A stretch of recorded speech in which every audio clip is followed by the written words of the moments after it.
键盘之上置之格物。身处算法迷宫，也要勾绘蓝图，以鲲鹏之志冲云破雾。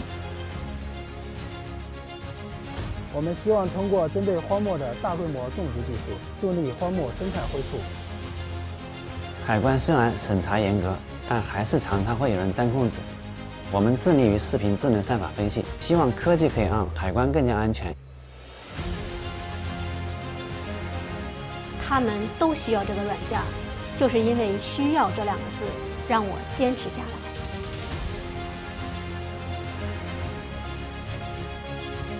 So what we intend to do is to build a fully connected, intelligent world with Huawei. 回答自己，回答世界。现在到你了，你的答案是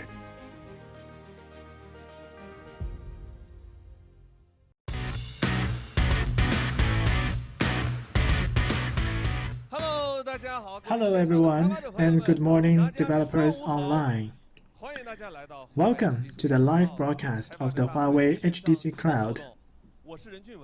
I am Ren Junwei, one of more than 90,000 Huawei engineers. On this special occasion, and on behalf of all Huawei engineers, I'd like to welcome developers from around the world. Well, the year of 2020 started extraordinarily, and the best thing in this circumstance is, of course, to stay calm and carry on.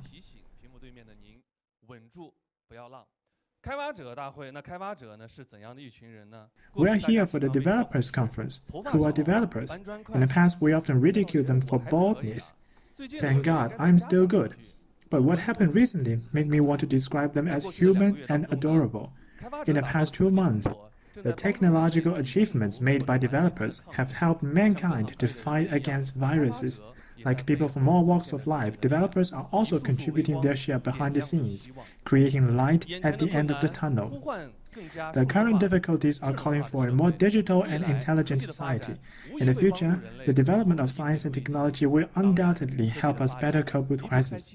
Of course, the development of science and technology cannot be realized without the evolution of computing power. I have a colleague who graduated from Shanghai Jiaotong University. His dream is to leverage computing power to facilitate communication between various industries. Next, please welcome Mr. Hou Jinlong, President of Cloud and AI BG.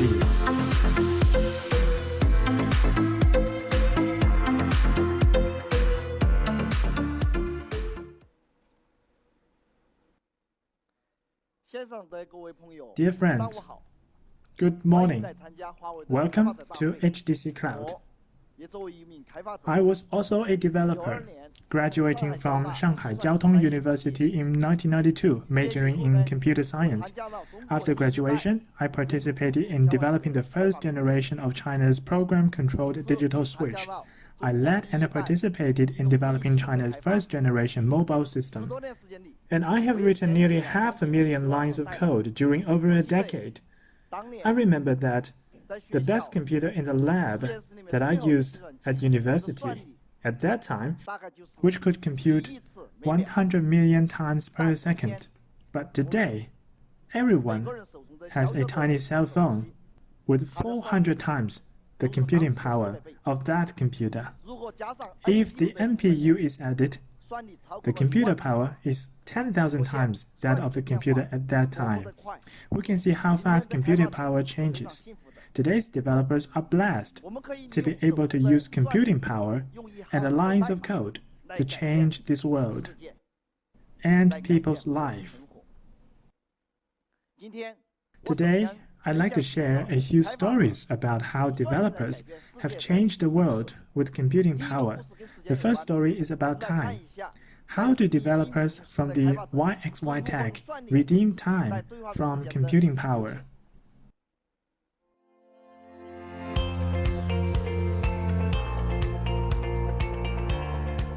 时间不能总是在路上，这是傅红杰的一天。检查完 ETC 站点机柜，他就可以完成今天的外勤。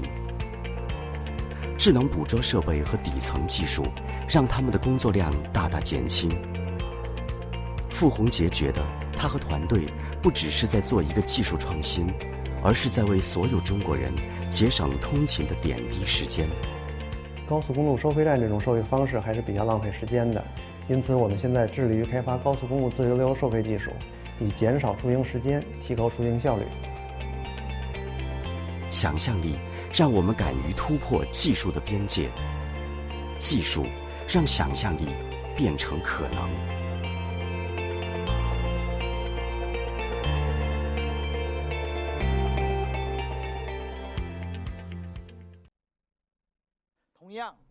Similarly, computing power can also span distances. More and more applications in the mobile phone no longer depend on the computing power of the terminals. The computing power of the data center can be invoked across thousands of kilometers.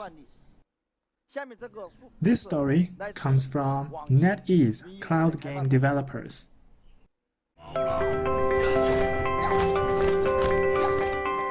如果有人对游戏速度有极致的追求，那一定是像邓婕那样的游戏开发者。未来的游戏是什么样子？如何突破传统游戏对终端的依赖，是邓婕每天思考的问题。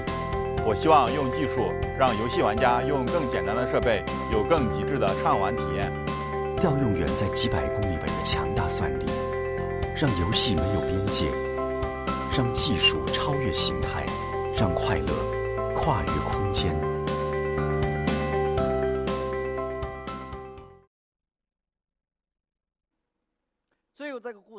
The final story is about looking deep at the truth. Let's look at how developers at Nankai University use computing power to gain insight into body changes.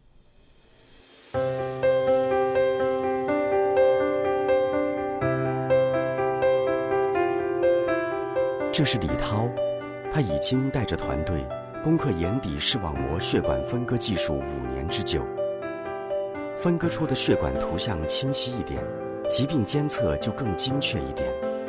有学生抱怨说，这是铁打的课题，流水的技术。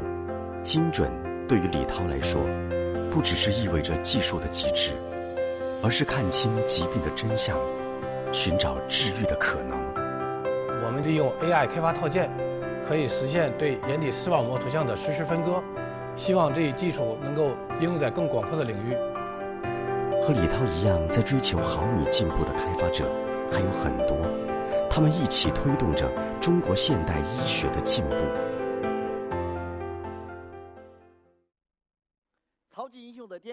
There's a classic line in superhero movies. Stronger power brings more responsibility. For IT people, the greater the computing power, the greater the responsibility. In the digital era, developers have the power to change the world and drive enterprise innovations, as well as to serve as the soul of industry ecosystem. I would like to salute to all developers. The idea of new infrastructure has been very popular, but why is it called new? Because it represents a transition from the physical world to the digital world. In the digital world, developers are essential. Computing, cloud, and AI are developers' tools, and the tools are based on computing power. We recently published a report on ubiquitous computing power. You are all welcome to scan and download the full version of this report.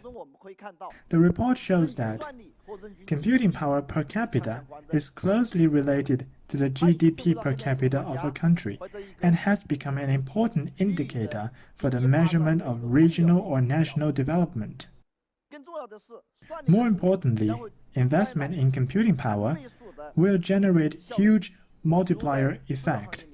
For example, in the manufacturing sector, $1 investment in computing power will generate $10 of output. Thus, computing power is a strong driving force to economic development. If electricity is the driving force of the physical world, then computing power is the driving force of the digital world. We have entered a new era of intelligent computing. Moore's law has slowed down. Traditional computing models cannot meet customer requirements. The golden age of architecture innovation has arrived. The world is calling for diverse computing power. There are 4 trends. First of all, heterogeneous computing, from general-purpose CPUs to ARM, MPU, and GPU. Distributed computing and parallel computing have become realities. Second, computing synergy. 5G enables more data to be distributed to the edge and device. And the computing power resides where the data is, which facilitates cloud-edge device synergy. Third, brute force computing. AI computing power is growing rapidly. It's estimated that by 2025, AI workload will account for more than 80% of the workload of data centers. Fourth, ubiquitous computing. Computing power will be ubiquitous, covering the cloud, edge, device, and embedded systems. At the Huawei Connect 2019, I officially released the Kunpeng plus Ascend, the dual engines that propels the world with the strongest computing power. Kunpeng is general-purpose computing processor, and Ascend is AI processor.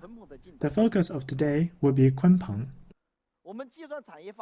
Last year, I released the strategy of open hardware, open source software, and enabling partners for the computing industry of Kunpeng. Let me share with you our progress. First, open hardware. Huawei focuses on developing chipsets, boards, and cards and motherboards, and enables partners to develop integrated equipment under their own brands. Currently, 11 partners around the world have launched their own brands of servers and PCs based on the Kunpeng board, such as Huanghe, Changhong, Unishi, Xiangjiang, Tongfang, and etc. In terms of open source software, we officially announced the open source version of the Open Euler operating system. In addition, the Open Euler community has been officially launched on December 31st. Today, we are releasing the LTS version. All partners and developers can use the version for free. In addition, the Euler OS versions used by Huawei products will all be obtained from the community. We will give priority to partners' iterative development based on Open Euler. Now let us invite 4 partners from NeoKilling, CETC, Union Tech, and ISCAS. Hello everyone. First of all, I'd like to invite Mr. Han. Hello everyone. I am Han Naiping from KillingSoft.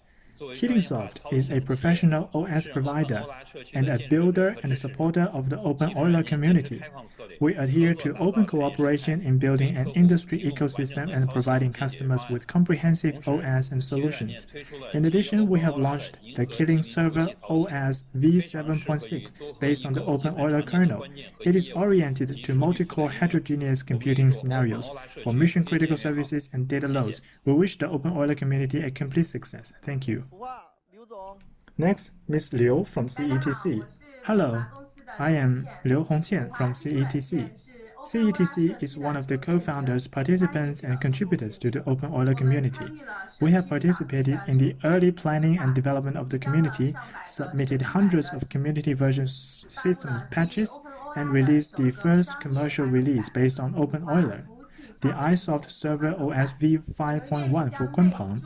We are willing to contribute our made desktop environment and virtualization management platform to the community, continue to support community development, and promote Open Euler to become the world's top open source community. Thank you. Next, Mr. Liu from Union Tech. Hello everyone, I am Liu Wenhuan from Union Tech. Deepin Euler is a server OS that is released by UnionTech based on the Open Euler kernel and supports the Kunpeng processor. In addition, UnionTech will work with the community to build a rich OS ecosystem, provide users with a comprehensive server running and development environment, and help customers migrate existing services to the Kunpeng processor. I believe that with the continuous upgrade of Deepin Euler and the improvement of the Euler ecosystem, Deepin Euler will be welcome and used by more and more users. Mr. Zhao from ISCAS. Hello everyone, I am Zhao Chen from ISCAS. We're deeply involved in the development of the Open Euler community and R&D of the OS. Today we officially launched the Ulix OS Server 1.0. In the future, we will launch the open source software supply chain program to support and motivate researchers, open source enthusiasts, and students to actively contribute to the community, helping Open Euler achieve high quality and sustainable development. Thank you. Thank you. Now, we jointly announce that Open Euler is officially released as a commercial distribution operating system.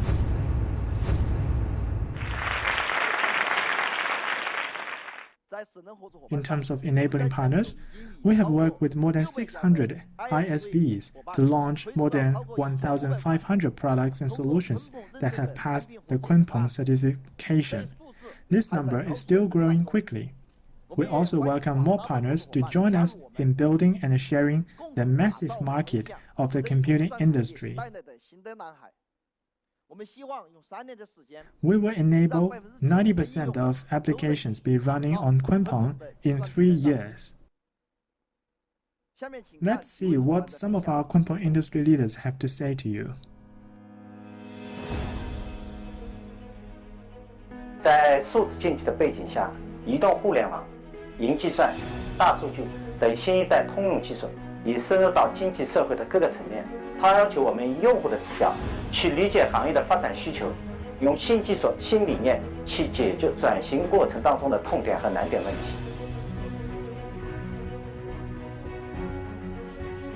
业务的多样性对我们来说是一个挑战，当然挑战也伴随着机遇嘛。在这种情况下呢，实际上我们需要更好的一个算力平台来支撑我们自己的核心系统。是不是有自主化能力？用我们自主的力量呢去打好这个地基，那么显得尤为重要。空棚给了我们一个自主的、安全可靠的一个选择，这个是有战略意义的。或者与华为的合作，应该是在对我们自主可控的解决方案的完善，在鲲鹏生态的合作方面，将是一个长期的双方共赢的合作。我们看到的这是一个未来的有无限想象空间的一个海量的市场需求。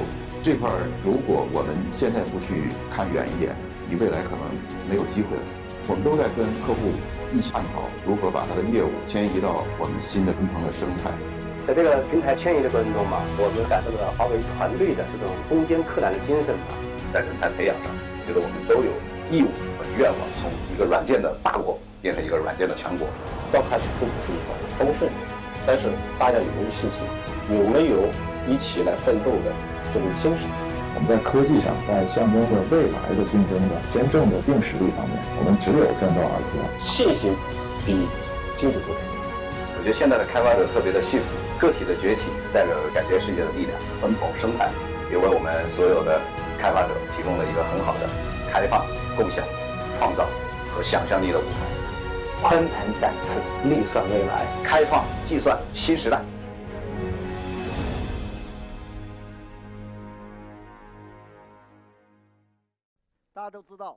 The 5G era has arrived, which will quickly drive the cloudification of mobile applications, such as cloud phones and cloud games.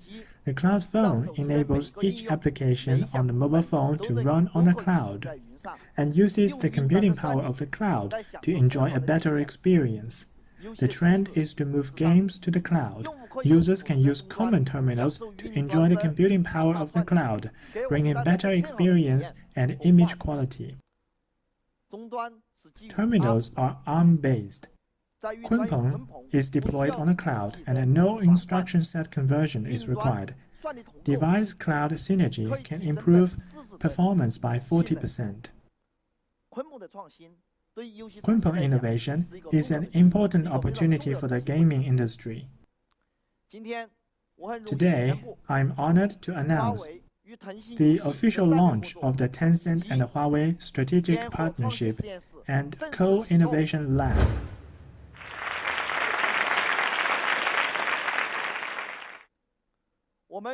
We are honored to have Mr. Ma Xiaoyi, Senior Vice President of Tencent Group, to talk about his views on the future development of the game industry. Please welcome Stephen. Good morning, Mr. Ho. I'm glad to be here at HDC.Cloud. Against the backdrop of the continuous development of game technologies, we are glad to establish a co-innovation lab with Huawei and set the key cooperation directions, such as mobile cloud games, game engines, and cutting-edge technologies. We hope to explore the next-generation game product based on the technological advantages of both parties to provide a better game experience for players. Tencent Games has explored different approaches to cloud gaming, and mobile cloud game is one of the important directions. Finally, I wish the Kunpeng industry and this event a complete success. Thank you. Thank you, Stephen. I believe Tencent Game will enjoy even greater success with the help of Kunpeng. In just 6 months, Huawei has established 15 Kunpeng Ecosystem Innovation Centers in Beijing, Shanghai, Guangdong, Sichuan, Henan, Guangxi, Hunan, Chongqing, Russia, and etc. Each innovation center serves as a capability platform. They help developers understand and develop applications based on Kunpeng. To help developers learn and use Kunpeng, Huawei will provide free-of-charge learning coupons, cloud coupons, and subsidies to help partners gradually migrate their services.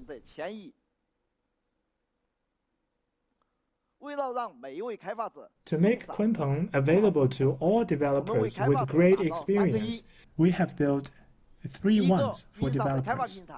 That is, a cloud-based development platform, a set of development tools, and a developer community. Our developer friends are no strangers to them. And today, I'd like to introduce you to the new members of this family. Huawei Cloud DevCloud provides developers with software development tools covering the full process. It shares Huawei's 30 years of software development experience with developers and provides a visualized and customizable automatic delivery pipeline, making software development simple and efficient. Today, there are more than 400,000 users who have developed more than 500,000 projects on DevCloud. Today, I'd like to introduce you to Cloud IDE, a new member of DevCloud. Cloud IDE is a lightweight, web-based integrated development environment service that supports Kunpeng native and multiple languages and streamlines the development and the operation states. I'm very happy to announce that Cloud IDE will be free of charge for all Kunpeng instances in 2020. In last year's Huawei Connect, we released the Kunpeng Development Suite, including the compiler, analysis and scanning tool, code porting tool, and performance tuning tool. Today, we have a new member, Kunpeng Acceleration Library. It includes 5 categories: basic library, compression library, encryption, decryption, storage, and multimedia. Less than 1% of the code need to be modified, but the performance can be improved by more than 10%. In some scenarios, such as encryption and decryption, the performance can even be increased by 100%. In the future, we will provide more acceleration libraries to help developers continuously improve development and porting efficiency.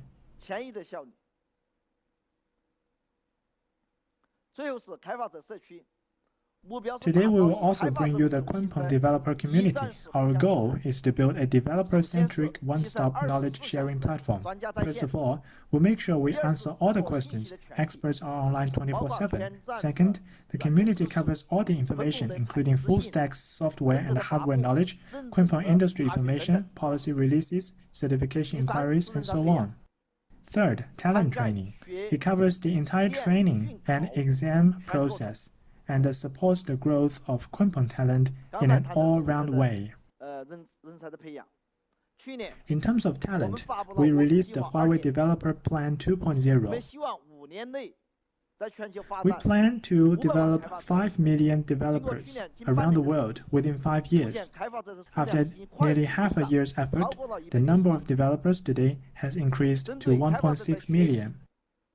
We have provided resources, policies, and activities based on different requirements of developers in learning, training, building, and socializing.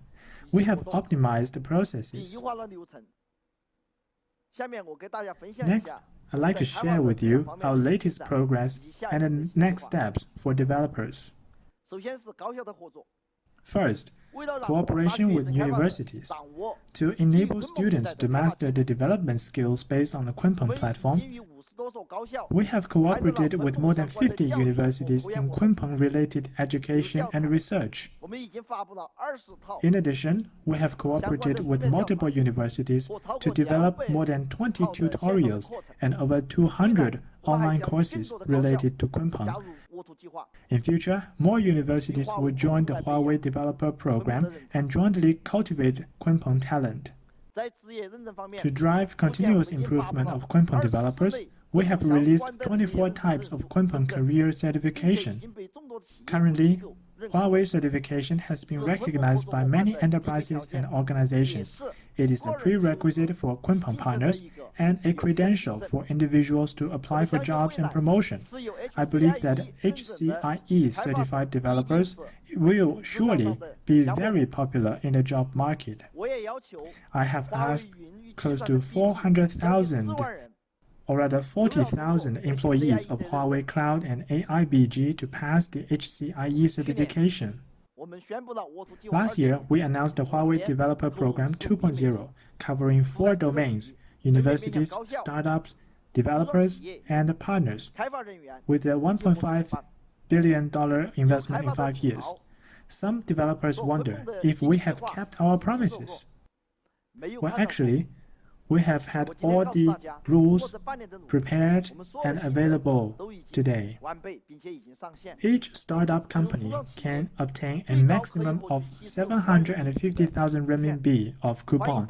You are encouraged to scan the QR code to apply for it. In 2020, we will invest $200 million into this program. You will get more money here than the red packets you can grab during the Spring Festival Gala. Providing internships for college students is an important measure for Huawei to cultivate Kunpeng developers. Next, I announced that Huawei Cloud and AIBG will recruit 2,000 interns worldwide in 2020.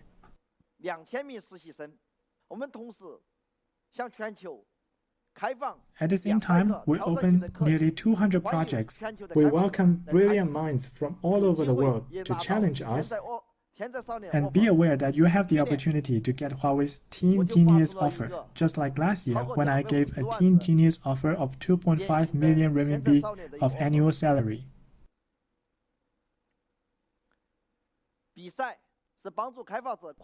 Competition is an effective means to help developers quickly master Kunpeng knowledge. The Huawei Software Elite Competition 2020 has been officially launched since the beginning of this month. This challenge is mainly targeted at universities. Developers will not only win bonuses, but also obtain job offers. The top 32 contestants in this contest will have the chance to talk with the president of our product line and with me. We invite you to dinner, and you can choose the restaurant. Huawei campus has the best and most comprehensive styles of cuisine in Bantian district. The Software Elite competition is for colleges and universities. What is for the program of the enterprise developers? I declare the Huawei Developer Challenge 2020 Autumn Tournament officially starts. In this year's Autumn Tournament, there are 13 tracks. The first prize winner of each track will receive training, bonus, and cloud service resources worth 600,000 renminbi. In addition, the winner will receive Huawei's Business Express service. Dedicated partner managers will promote and incubate the award-winning solutions in Huawei's context. Computing power makes developers stronger, and developers give full play to computing power. Developers are the soul of the computing industry. Huawei will continue to increase investment and grow with global developers for a shared computing era. Finally, I wish you a great experience during HDC.Cloud. Thank you. Thank you, Mr. Ho, for your speech. Mr. Ho will be waiting for you at the Best Canteen in Banqian.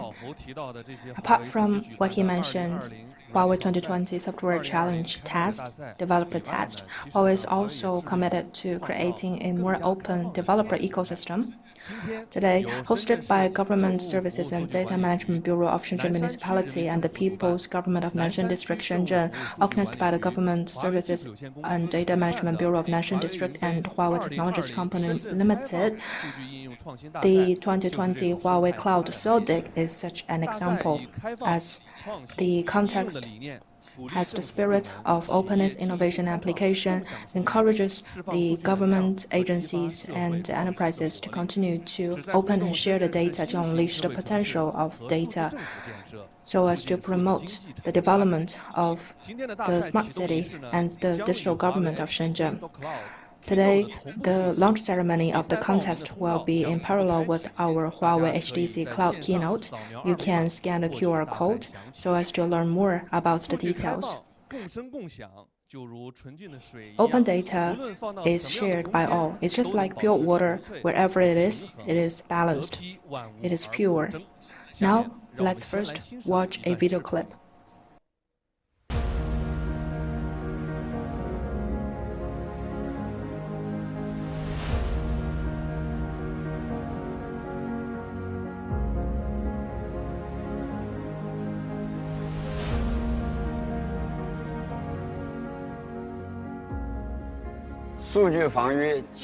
Fighting the epidemic with data has huge potential.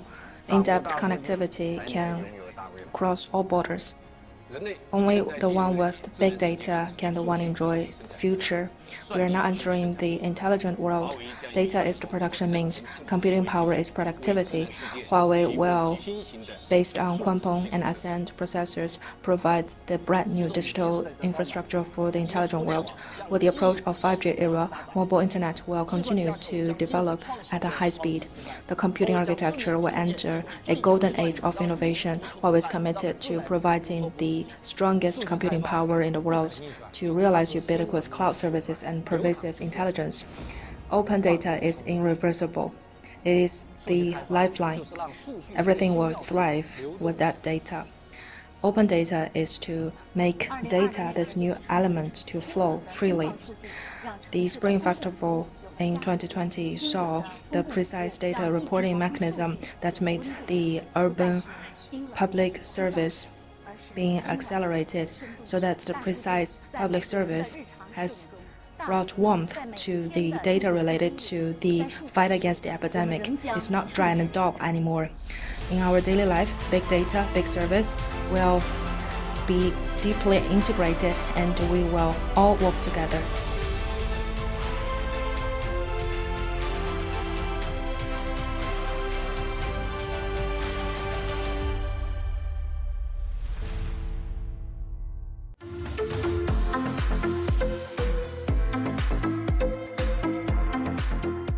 As said in the video clip, big data is the gold mine of our era, as it shows our track of everyday life.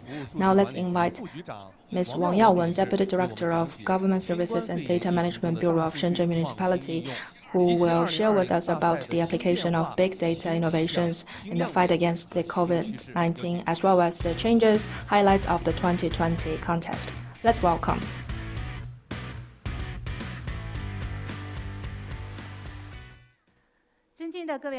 Distinguished guests, ladies and gentlemen, good morning. Welcome to the live broadcast of the 2020 Huawei Cloud SODIC. I am Wang Yaowen, Deputy Director of Government Services and Data Management Bureau of Shenzhen Municipality. I believe no one has spent the past 2 months in peace. The ferocious COVID-19 epidemic put all of us in the center of the storm, putting the familiar and hustling urban life on hold. Empty streets, silent high-rises, and people wearing masks will become our special collective memory in 2020. We are the witnesses and the authors of history. The fight against COVID-19 is a test to big data practitioners.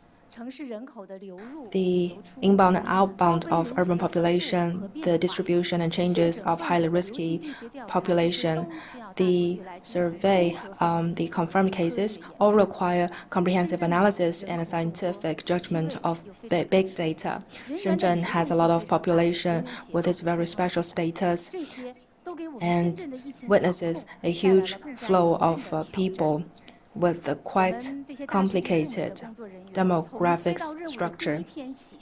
These have all posed serious challenges.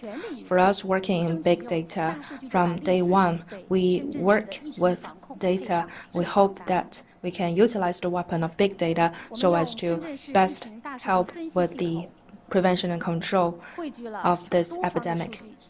We use Shenzhen Municipality's epidemic big data analysis system to aggregate nearly 200 million entries of data to provide a precise judgment, control, and scientific decision-making for the Shenzhen Municipality Committee and municipal government. We also have a series of channels such as Ai Shenzhen, Shen Ai Ning, Shen Ai Qi, 1, 2, 3, 4, 5.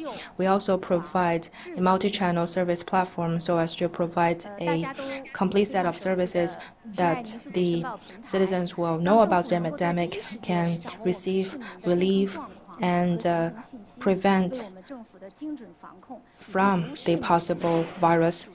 I think you are all quite familiar with the Shen Ai Ning self-declaration platform so that the government can know about our citizens' health status and itinerary at the first instant.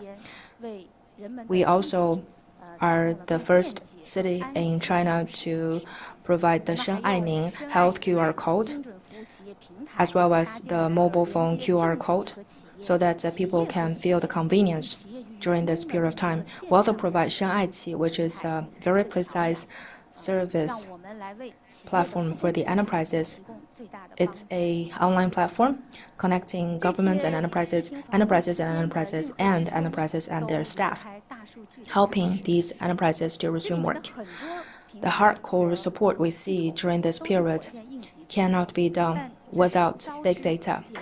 We have already developed a lot of the platforms and systems, and the reason that we can be able to develop them in a very short period of time is thanks to our years of accumulation of hard efforts. With that, we are able to form an army. What I mean by the army is the army of data, where I, you, and others are all the participants. During the epidemic, we have opened a special tab for the openness of the epidemic-related data. We have opened up more than 1,400 entries of data with 32,000 man times of visits. There is a very popular mini program called eQuan. When it went live on day one, there were 1.3 million visits, and within 1 week, it reached more than 10 million visits. This was the strength of data openness. We have seen in the past 1 decade of such a global campaign of data openness as it drives the development of a smart city. Well, last year, when our bureau was just founded, we held the first Huawei Cloud SODIC with Huawei with very good results. This year is the second contest. Our contestants are now across the world. We have multiple sub-contests, including data innovation contest, data analysis contest and a model algorithm contest. Well, of course, we have the Nanshan District special test. It will cover all parts of our everyday life. We provide anonymous data amounting to 270 million entries. We work with Jiangmen so as to use the big data to connect the cultural and tourism resources between the two cities, so as to further boost the development of the Greater Bay Area. Well, this year we have increased our total prize to 2 million RMB. We will set up 24 awards. There will be 60 winning teams, and for the single awards, the highest amount will reach 200,000 RMB. Apart from that, we also offer a lot of supporting bonus packages. As Huawei, for example, we will provide 300,000 Huawei Cloud resources for the winning teams. The Shenzhen government and Nanshan District government will also provide a series of preferential policies to translate those outstanding results into actual application. Apart from what has been mentioned, we also designed this very fashionable, forward-looking Huawei Cloud trophy, symbolizing the importance and significance of technology, data symbiosis, green computing power, and continuous innovation, which is both the original intention of the contest and also the pursuit of us in building a smart city.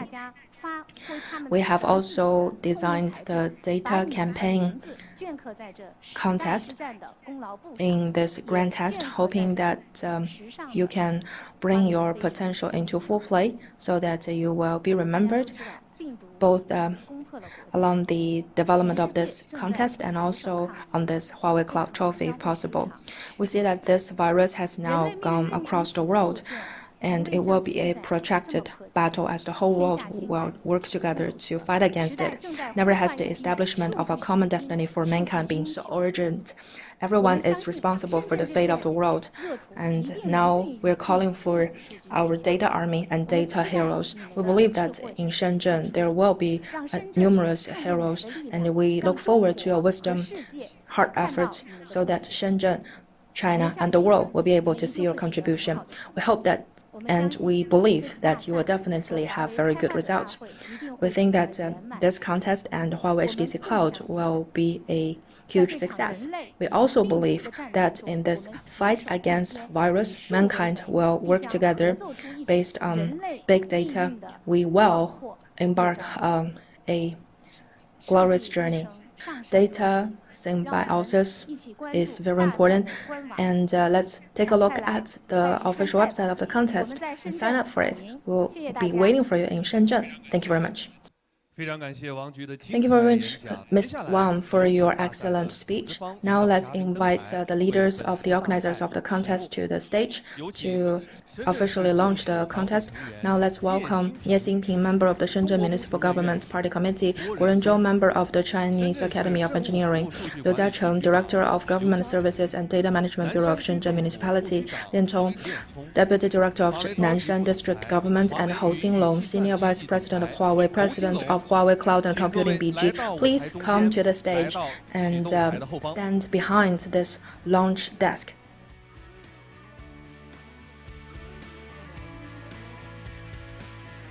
I'd like to ask the leaders' guests to put your hands on our launch globe.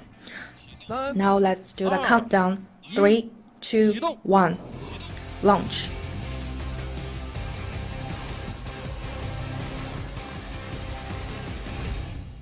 Data supports the Guangdong, Hong Kong, Macau Intelligent Big Bay Area.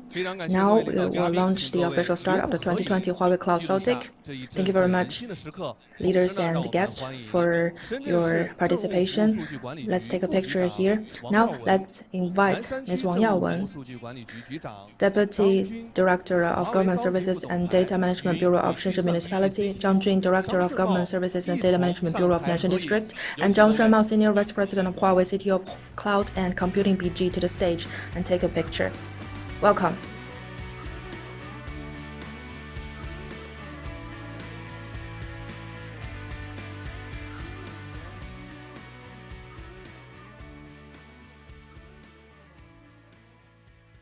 Thank you, everyone. Please be seated. Thank you again.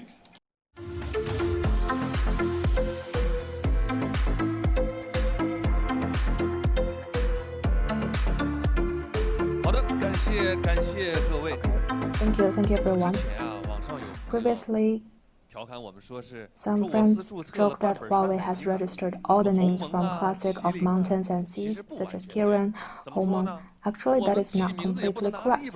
We cannot be picking names by going through the entire dictionary, can we? 比方说像这个鲲鹏啊， Kunpeng, for example, was taken from Zhuangzi, the carefree excursion, in which Kunpeng, the giant bird, was said to be soaring high up in the sky. Kunpeng will not be a good endeavor without the right incentive. Here, I would like to remind you that we have prepared a lot of interactive activities for you during the live broadcast. Each activity has the potential of winning Make 30. Please don't miss out. I don't know how you feel about Mr. Ho's speech with a good old Sichuan accent. Some said that this is really grand blueprint. But who will be working on this blueprint? What is the final achievement? Well, next I will give the floor to Mr. Ai Wei, Huawei Fellow of Chipset and Hardware Strategy.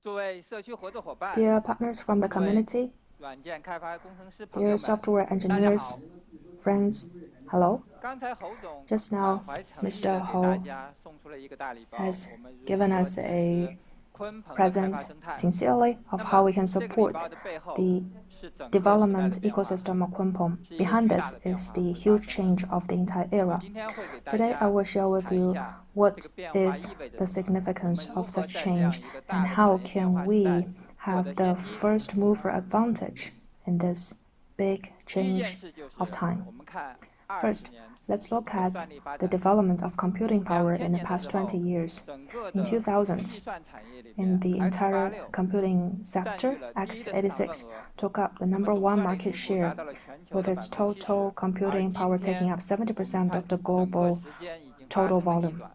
这个世界 Now, 上 things have 最 completely 大 changed. 的算 The 力架 world's 构变 current 成了 biggest ARM 平台， computing 基于 architecture ARM is 指令的 ARM 处理器 platform. 的总算力输出 The total 达到了全球 computing 的82%。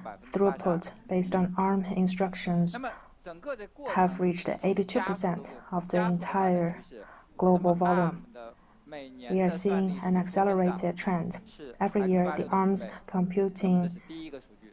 power increase is 5 times 第二 of 个 that 信息 of 我们看整 x86. 个 This 上 is 游 the 世 first 界 set 端 of 到端的变 statistics. 化。 Second, let's look 首 at the 先 end-to-end change of the 半导体 entire 先进工具发 upstream 展 industry. 不再由 First of all, PC 机 the 来牵引了， semiconductors' 而转 advanced 向了 technologies ARM。 development 以 is ARM not 智能 driven 手 by 机 PCs 成为 anymore. 整 Instead, 个 it's by 半导体产业 ARM. 先进工艺的主 ARM-based 要驱动力。 smartphone has become the 在 major 这个基础 driver 上， for the advanced 基于 ARM 的产品 processes 形态 of 的 the 种类 entire 变得更加 semiconductor 丰富多 sector. 彩，基于 And ARM 的产品 on top of 创 this, 新 we are seeing more 也变得越来 diversified 越多， kinds 总量 of 越来越多。 ARM-based 这 products. 种情况 There are 下， more and 我 more 们的软件 innovations. 工程师 Against 就 this 拥有了一 backdrop, 个更 our 加 software 开 engineers 放、多 have 样化、 a 创新 more 的平台， open and 与软 diversified 件的 innovative platform. 丰富度 And there 也 are 是 more and 越 more 来越多了。在 software ARM to 的 choose 市 from. 场。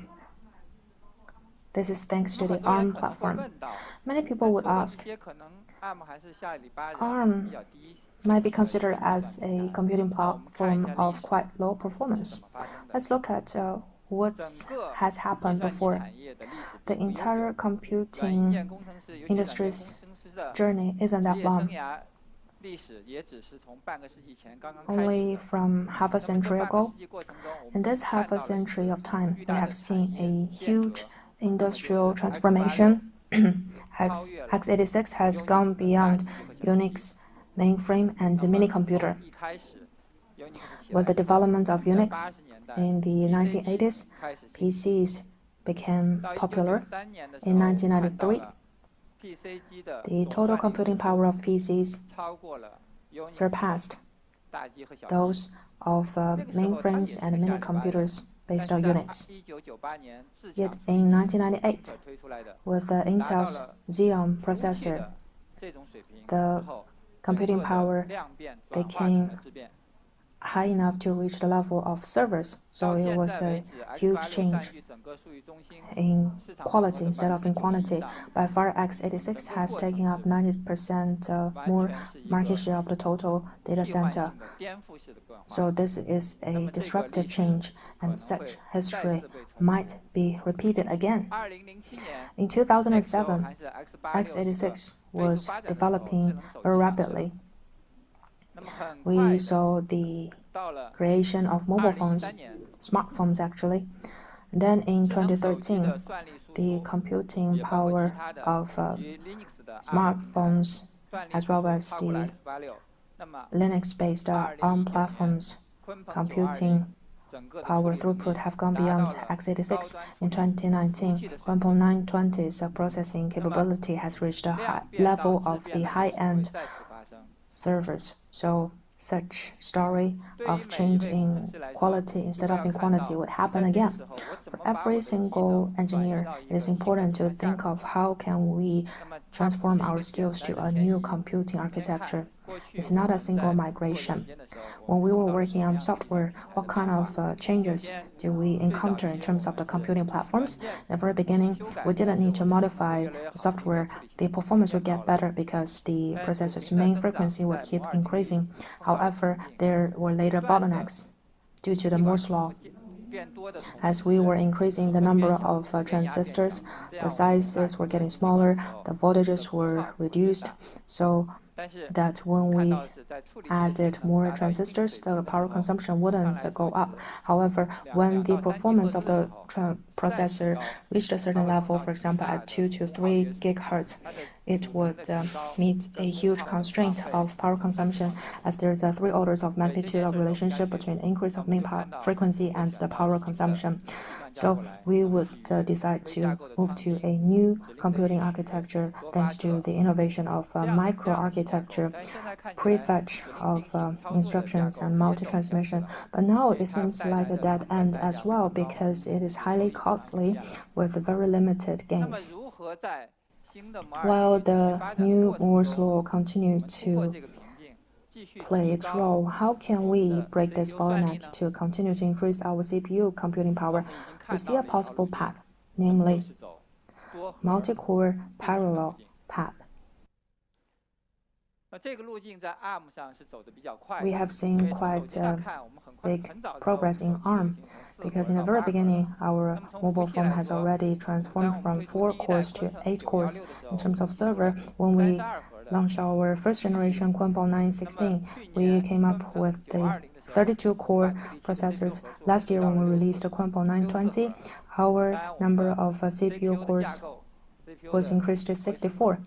Of course, we self-developed our CPU architectures and cores. This has led to the total change of the entire industry because not only Huawei, but also many of the other vendors producing ARM-based processors are increasing more and more cores, including x86, Intel, AMD. They're also increasing the number of cores to increase computing power. This is a new challenge for the software engineers as we have to adapt to the change. Apart from the CPU's performance increase as well as the number of cores being bigger and bigger, we need also a high-speed, low-latency bus so as to quickly access data, peripherals, and networks, as well as the basic physical layers of connectivity technology, which needs to be increased as well. And throughout this process, we have shown the world our industry's largest number of memory access channels, as Kunpeng 920 supports 8-channel memory access with a total performance increase of 64%. And we have more data to timely feed to our CPU for computing. Our bus performance is also ranking as the number 1, as we offer the PCIe 4.0 bus to support a 64 gig bus performance to connect peripherals and networks in a faster way.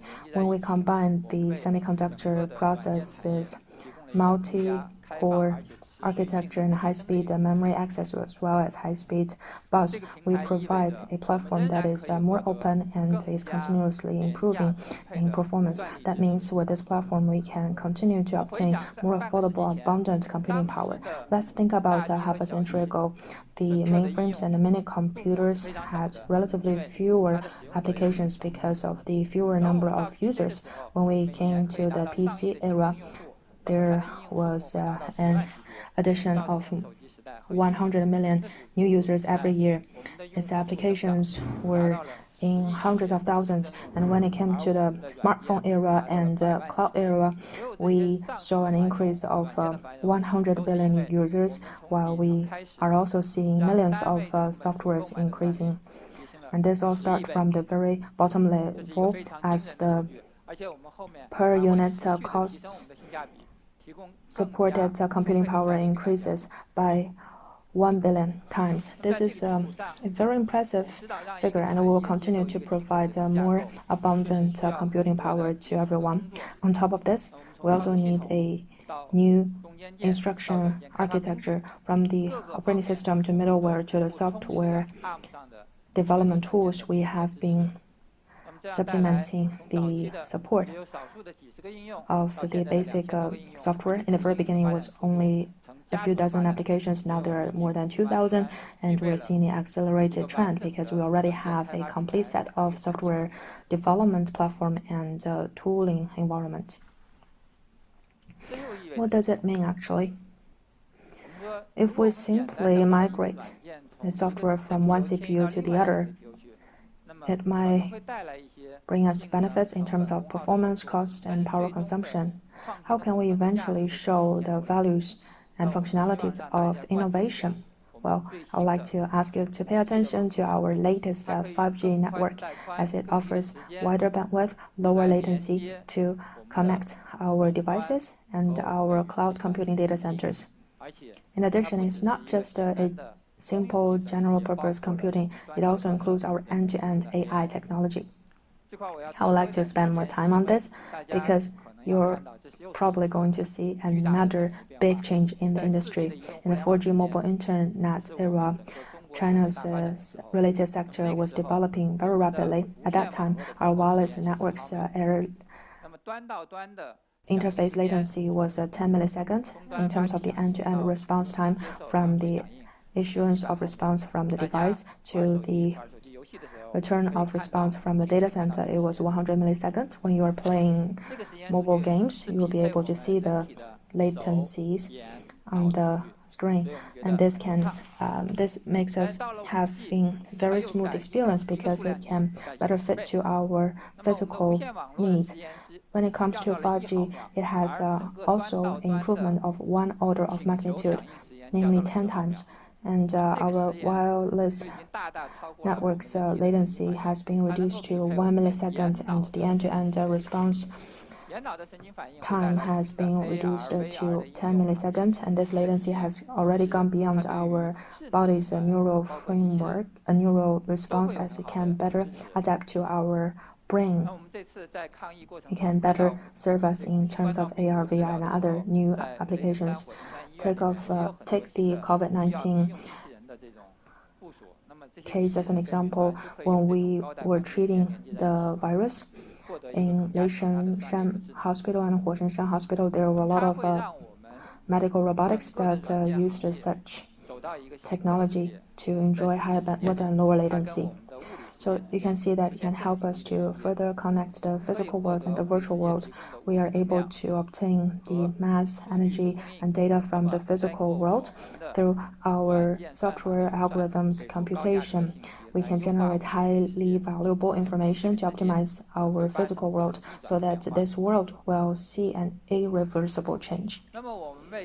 We provide such change with a more comprehensive tooling platform based on a fully ARM-based development platform. We don't need to purchase an x86 PC anymore.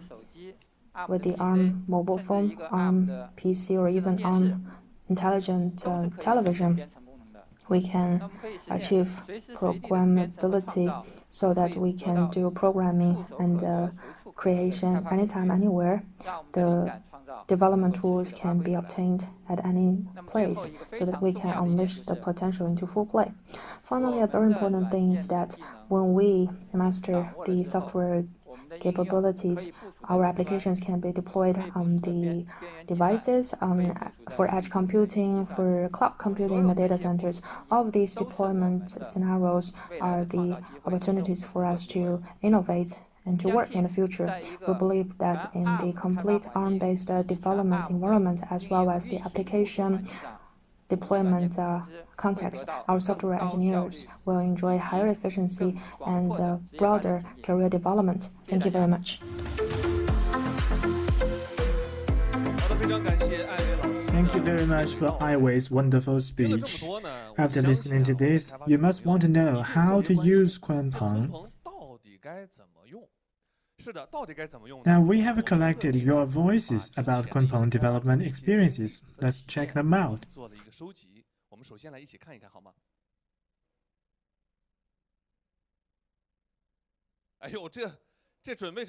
Well, what a surprise, it's full of complaints. Well, I'm sure everyone has a lot of concerns and questions. That's just so true. And next, let's invite Yan Ye, who is in charge of more than 500 programmers of Kunpeng and still has a lot of hair, to join us and see how she takes on these complaints. Please welcome Yan Ye, Huawei Computing Product Line.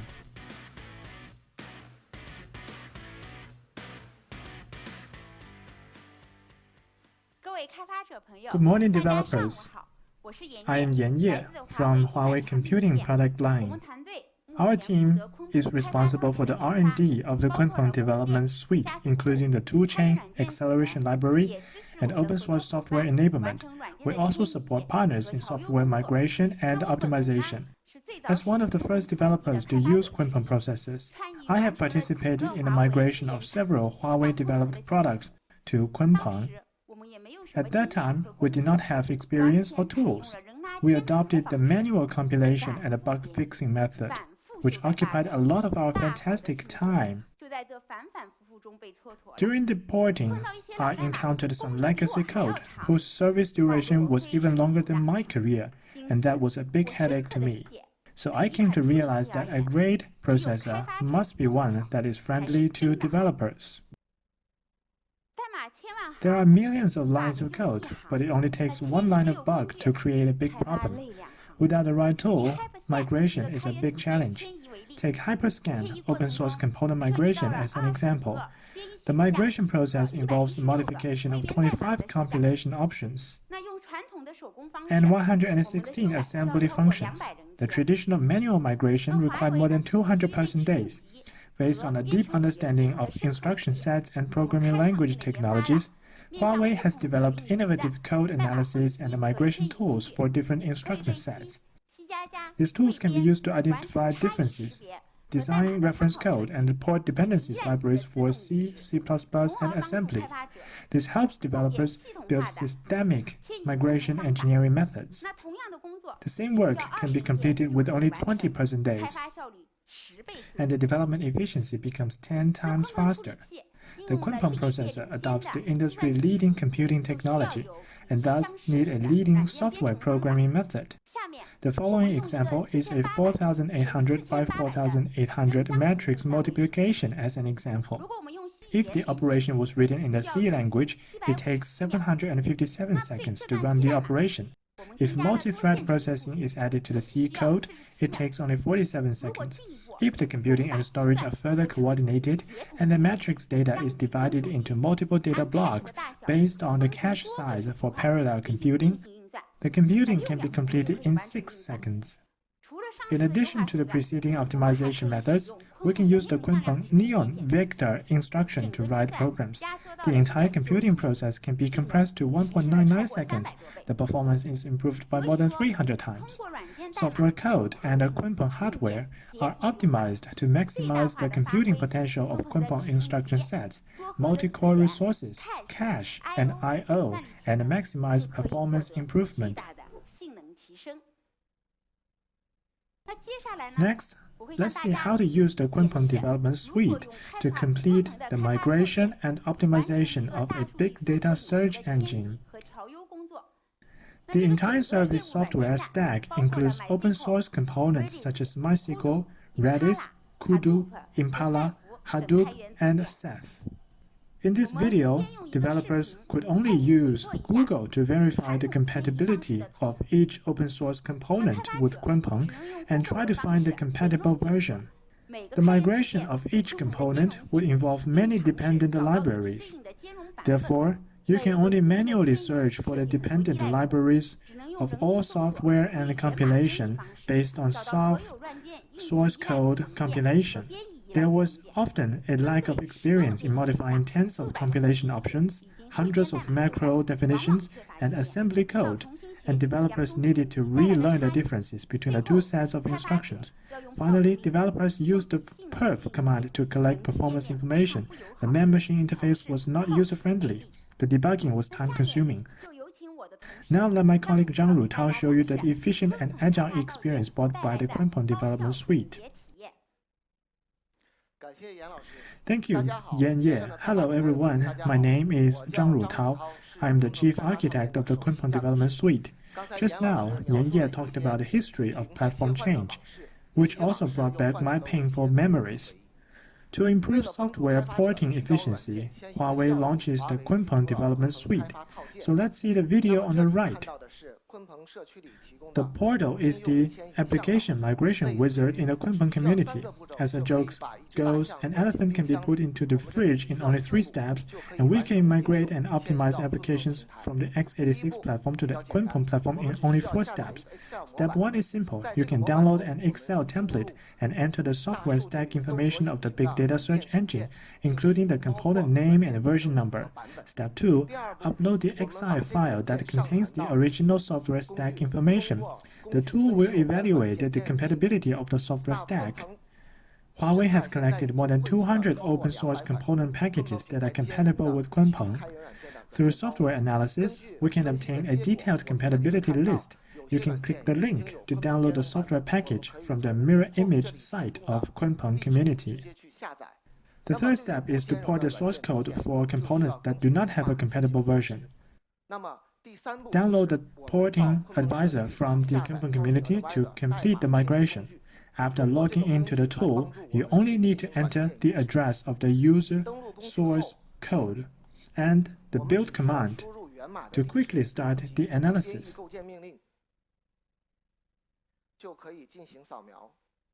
The analysis report shows that the application is associated with 17 dependency libraries, among which 16 libraries can be downloaded from the Kunpeng community.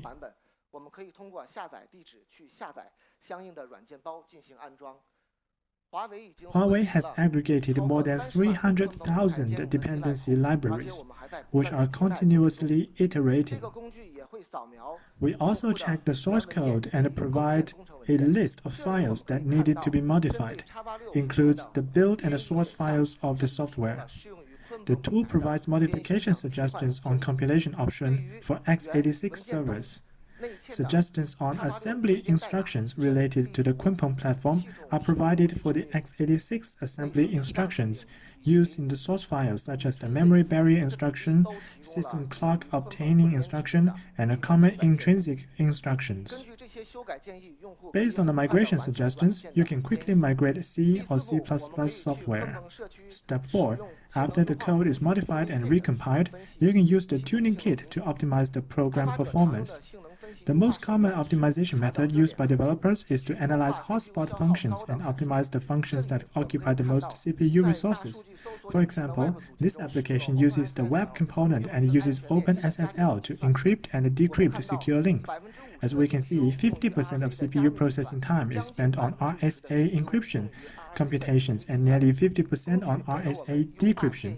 You are advised to download the OpenSSL acceleration library and driver for the Kunpeng 920 to enable the built-in RSA acceleration engine of the Kunpeng 920 to offload the CPU and accelerate RSA-based encryption and decryption. You can download the acceleration library, driver, and operation guide from the Kunpeng community. After the code is modified and compiled, A big data search engine is migrated from x86 to Kunpeng through information collection, software analysis, code migration, and performance optimization. Thank you, Rutao. This was an actual migration case of the customer. The big data search engine has been put into commercial use in the customer's production environment, improving the performance by 10% after the migration. Since the release of the Kunpeng development suite, many developers have been actively using it. Your complaints help us to improve. In the future, we'll continuously optimize the development suite to make application, porting, and optimization even better. And now, I finally have time to practice my yoga. Now, let Wang Yawei show you the development experience on the Kunpeng Cloud. Thank you, everyone.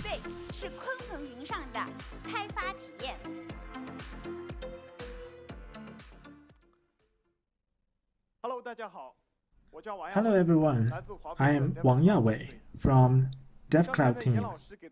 Just now, Yan Ye shared with you the experience of software porting to Kunpeng. It was wonderful.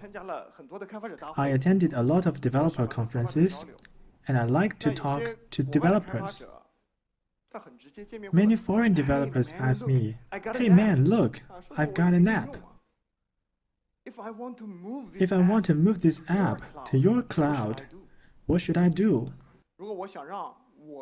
Well, today, I will use a hardcore demo to answer this question and show you how do I develop and deploy a cloud-native app on Huawei Kunpeng Cloud in 10 minutes.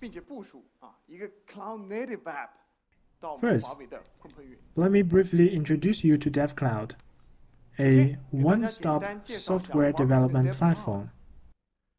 It covers all stages of DevOps. The Cloud IDE service to be demonstrated today is the core service in the development stage. Cloud IDE service is a lightweight, cloud-native web IDE. It provides developers with a lightweight and a fast online programming experience. It helps developers quickly and reliably deliver code and streamline development, testing, and runtime. Why is it a lightweight web IDE oriented to cloud native? Let's look at the development history of tools. The code editor was lightweight and quick, focusing on multi-language editing experience.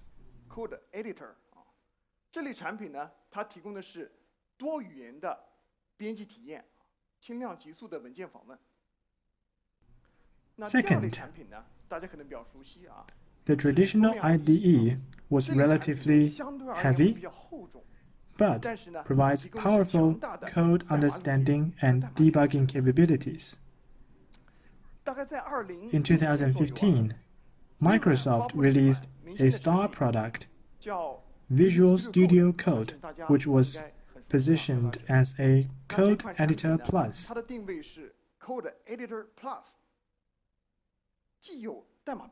It is both lightweight and rapid, and it delivers IDE code understanding and debugging capabilities. Finally, let's look at the Cloud IDE service. It has almost all the features of Visual Studio Code and allows online developers to code and debug in browsers. It also connects to Huawei's powerful cloud-native platform, making it easier to develop cloud-native applications. In addition, Cloud IDE supports the native development environment of Kunpeng. The biggest pain point of Kunpeng developers is difficulty in obtaining the Kunpeng native environment. And they face a big difficulty in the tool chain compilation. To begin with, developers had to choose the local compilation mode, x86 encoding, and Kunpeng compilation. But such a development job flow is segmented. Alternatively, they do cross-compilation. However, this may cause bugs, such as toolchain leak. Cloud IDE-based services based on Kunpeng perfectly solve this problem. Developers can create a cloud Kunpeng development environment in just tens of seconds, and then connect any networked terminal, such as a tablet or even a mobile phone, to the Kunpeng instance for development, anytime or anywhere.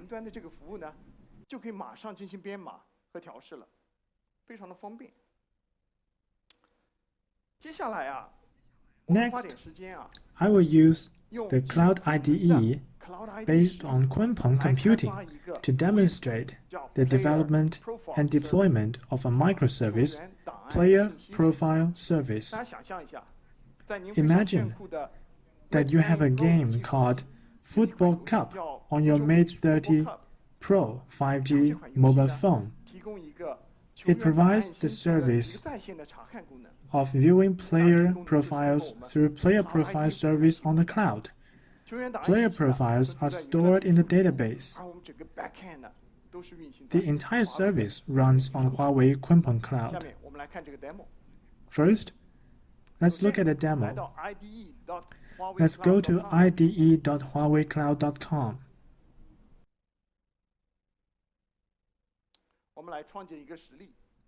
Create an instance, give it a name, and select all-in-one technology stack. Java, Python, Go, and all mainstream languages are supported. Of course, most important of all, select Kunpeng computing architecture. Click OK. It takes about dozens of seconds to create an instance. Go to Terminal. Check the current CPU architecture. It is ARC64 architecture. Come to Code Hub, the code hosting service. Find the code repository I want to start with and import into the IDE instance.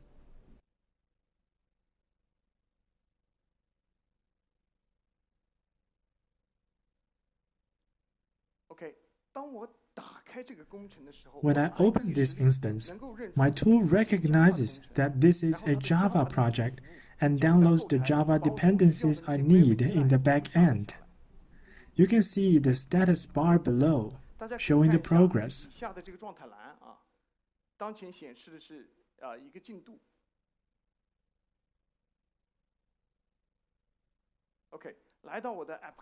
Now, go to the Application Properties page and set parameters.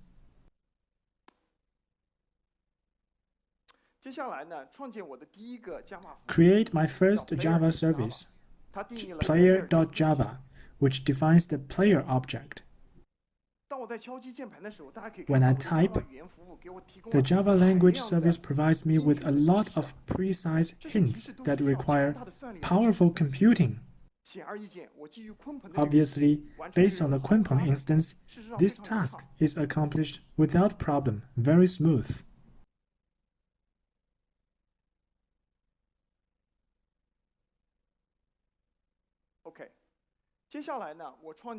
Next, create playermapper.java. It defines an API called getPlayer.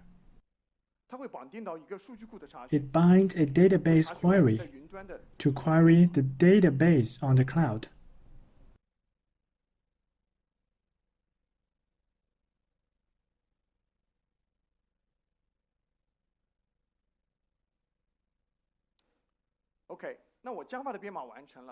Now the Java coding is complete, and go to the logic of the front end, main.ts. Since I do not have jQuery dependency, I now go to the terminal and download jQuery using yarn.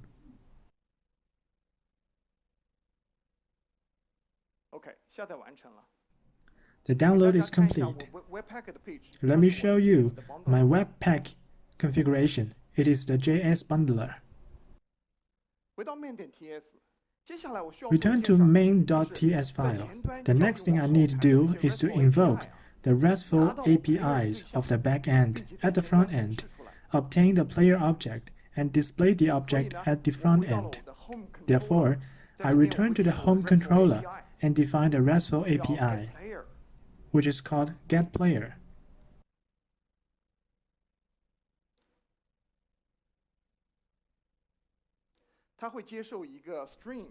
It has a string as an input parameter. It uses player mapper as the object, so I have to auto-wire a player mapper object.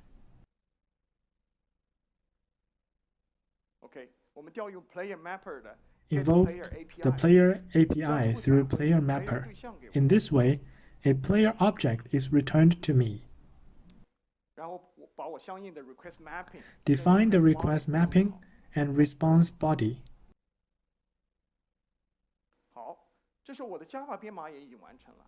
Now the Java coding is complete. Return to main.ts file. Then I invoke the RESTful API to obtain the player object and display all fields in the player object. The multi-line editor feature of the Cloud IDE service helps me reduce the number of keystroke times and improve the encoding efficiency.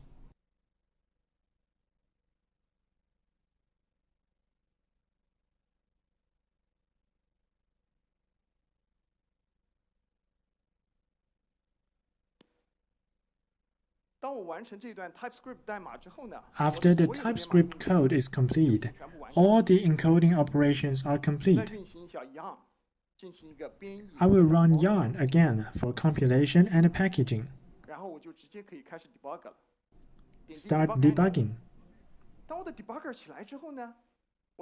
After that, the IDE service detected that my 8080 port is listening and asked me if I needed to enable external service. When I click OK, the instance will help me create a dynamic QR code. I can access the service from mobile phone. Very convenient. And you can also click Access and view it in browser. Next, upload player photos. The Cloud IDE service supports file drag and drop, which is very convenient.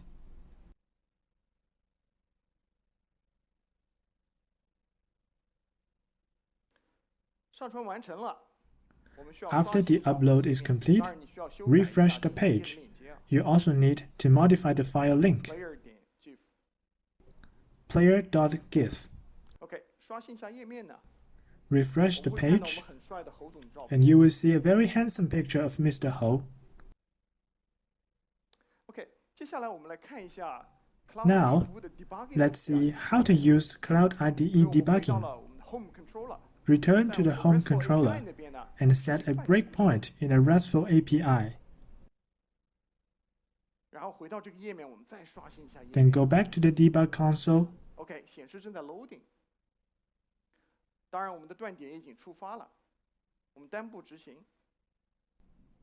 Then go back here and refresh the page. The breakpoint is displayed in loading. Of course, the breakpoint has been triggered.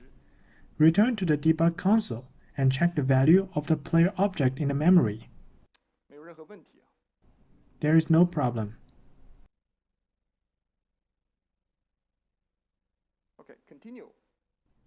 Let's click Continue. Next, I will demonstrate how to containerize microservices and deploy them on Huawei Cloud. I will use a plugin called Developer Console. Therefore, I will go to the plugin marketplace, find the Developer Console, and install it. Go to the System Configuration page and configure the credentials. Next, go back to the POM file of Java and modify the image version information. The version is changed to 1.0. After all the operations are complete, run yarn deploy. The image is created and pushed to container mirror service of Huawei Cloud. This operation takes only several seconds.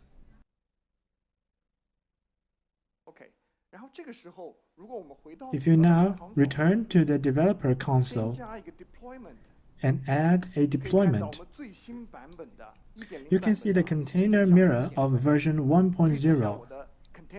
Configure the container port 8080 and click Create. In a few seconds, the microservice has been deployed on the Cloud Container Instance platform of Huawei Cloud. Find the IP address and access it. That is all for my demonstration. Thank you. Let me now invite Wang Bo to share with you more about the Kunpeng user experience.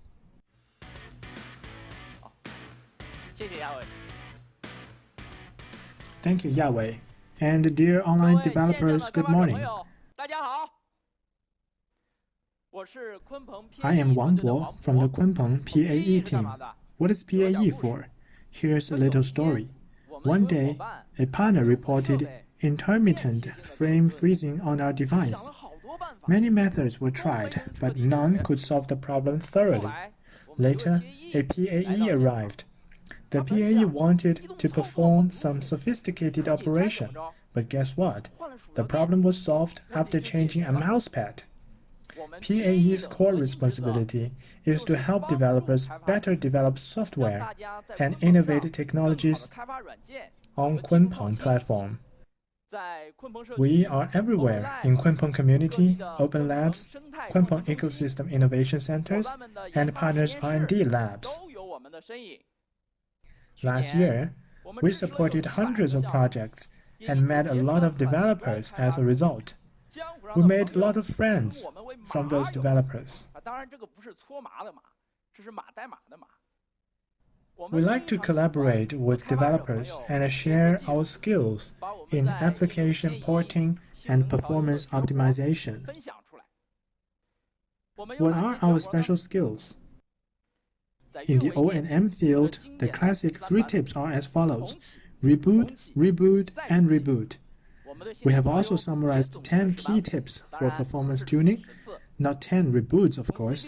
CPU, cache memory, network, acceleration library, compilation, instruction set, NUMA, and lock. We will carry out in-depth end-to-end optimization in these 10 aspects. Step by step, we show you how to maximize system performance. For example, NUMA optimization is to properly allocate processes and threads to different physical cores of CPUs, balancing system load, and minimizing the memory access distance, so as to make full use of Kunpeng's multiple cores. Therefore, the key to whether the Kunpeng works properly is the way you use it. Today, I have invited several partners to share the best practices of Kunpeng in different scenarios. First, Tencent will share the device cloud synergy scenario. Then, Boyu Tongda will talk about Kunpeng and Ascend deployed at the edge. Third, China Construction Bank, or CCB, will share the application of Kunpeng in core systems. And last, Yongyo will share the NC Cloud porting to Huawei's Kunpeng cloud services. First, Mr. Li Congbing will share with us how Tencent leverages the Kunpeng device cloud computing synergy to create a new experience for cloud gaming.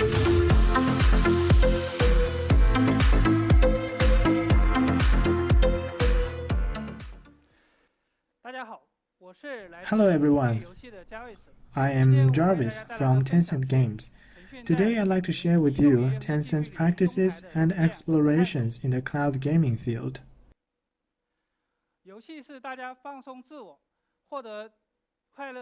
Games are the simplest way for us to relax and have fun. According to the industry report, The MAU of mobile game users has reached 825 million. The mobile game industry has experienced 8 years of rapid development. The quality of mobile games is becoming higher, and their playing and images are getting closer to that of AAA games. The requirements on hardware specifications are becoming higher. In addition, the installation packages and updates are becoming larger, which brings obstacles for users to experience new games and continuously playing games. According to analysis, mid- and low-end mobile phones occupied 73% of the market. This creates a big challenge, which is that a large number of mobile devices do not support high-quality games. However, the cloud game technology solves this problem by redeploying computing power and placing rendering computing on a server. The client terminal only needs to play video stream and transfer user operation instructions. We know that cloud gaming has several advantages. First of all, it is play and go. There is no need to wait. Second, it crosses and adapts to different devices. Third, the game experience of players is agnostic to device performance. Mid-range and low-end mobile devices can also obtain high-quality game experience. After more than 10 years of development, many mature solutions of cloud gaming have emerged in the PC and fixed network fields. However, these solutions have great constraints on costs and are difficult to popularize on a large scale. Mobile games present a brand new technology stack. The essence of cloud games is to run multiple game client instances on servers through a virtualized environment. Previously, there were opportunities in the market for various simulation software solutions. For example, the number of channels for a single service game is about 20 or less. The compatibility and the cost are very high because of problems such as instruction conversion. Online games have strict requirements on network latency. Most games require a network latency of 200 milliseconds or even 100 milliseconds. With the emergence of 5G technology, this problem will be solved. We also noticed that the PC graphics card can render more than 10 fixed-base mobile games, or even 40. In addition, the compatibility of the Kunpeng ARM server shows great opportunities. Therefore, we work closely with Huawei to develop the cloud mobile game solution based on the ARM solution, which is called Game Matrix. Game Matrix is a complete middle-end solution that covers cloud game O&M and app. It can be easily integrated to enable mobile cloud game services. Game Matrix is committed to working with industry teams to build smooth, stable, and large-scale mobile cloud game solutions. The solution features complete functions, good compatibility, stable and smooth running, and high cost effectiveness. The solution is divided into 3 layers. First, the SDK layer decodes video streams and captures interaction information. The SDK layer is based on the WebRTC protocol and is optimized to provide good network adaptability. Second, the technical service layer provides capabilities such as deployment management and data operation analysis. Third, GMVE is short for Game Matrix Virtualization Engine. It comprises self-deployed container, local render, video encoding, hard encoding and soft encoding, graphics card driver, and the CPU core vGPU scheduling system. All the game app instances run on GMVE object. Next, I will introduce some features of GMVE. The GMVE ARM solution is based on Kunpeng 920 servers. Currently, the device model is 920 with 128 cores and a 256 GB memory. First, with the self-deployed container technology and high-performance computing capability of the Kunpeng server, the latency of the Honors of King and the Peacekeeper Elite are within 80 milliseconds. In addition, because the number of concurrent game channels has been doubled compared to other solutions in the industry, the cost was reduced by 50%. Although the cost is still far from our expectation, the solution continues to be optimized and evolved, and the cost is close to the cost of large-scale commercial use. In terms of compatibility, both Android and iPad are based on ARM. The instruction sets have natural adaptation, requiring no conversion or performance loss. iPad is 100% compatible with all game apps.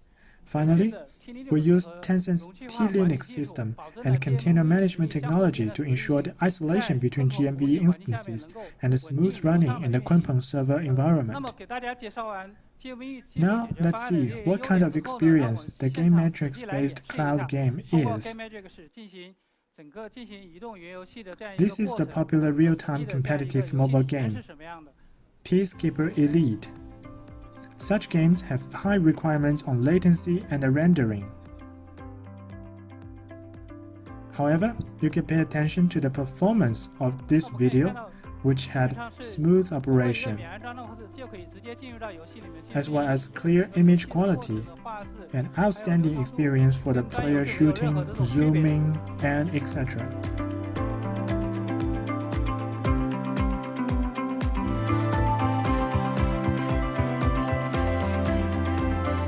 This is 我们非常熟悉的和平精英这样一个。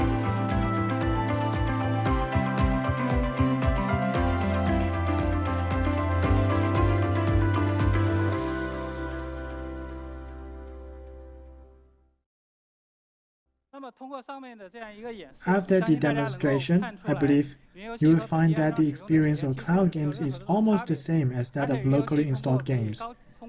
You can set the high-quality mode for cloud games to provide a better experience. The original purpose of Game Metrics is to provide a complete cloud game solution to enable the cloud game industry. All types of games can be released and operated in the form of cloud games. Although the ARM solution has made progress and can be used in small-scale pilots, for example, providing 100,000 players trial, the ARM solution is far from being put into large-scale commercial use. It depends on virtualization technology and hardware progress. We need to work with all vendors and to further reduce the cost. We aim at building a cross-industry cooperation alliance to leverage the technical advantages of server vendors and card vendors to further reduce hardware costs and expand basic communication capabilities. The emergence of cloud gaming technology may be an opportunity to promote the evolution and transformation of the gaming industry.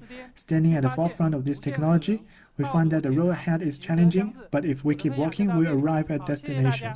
Thank you very much. Thank you, Li Chongbing, for your wonderful sharing. In 2019, the central government decided to cancel the provincial toll stations and to build a high-speed free-flow project. More than 17,000 Atlas Edge stations and 3,600 Taishan servers are deployed on highways in more than 20 provinces in China.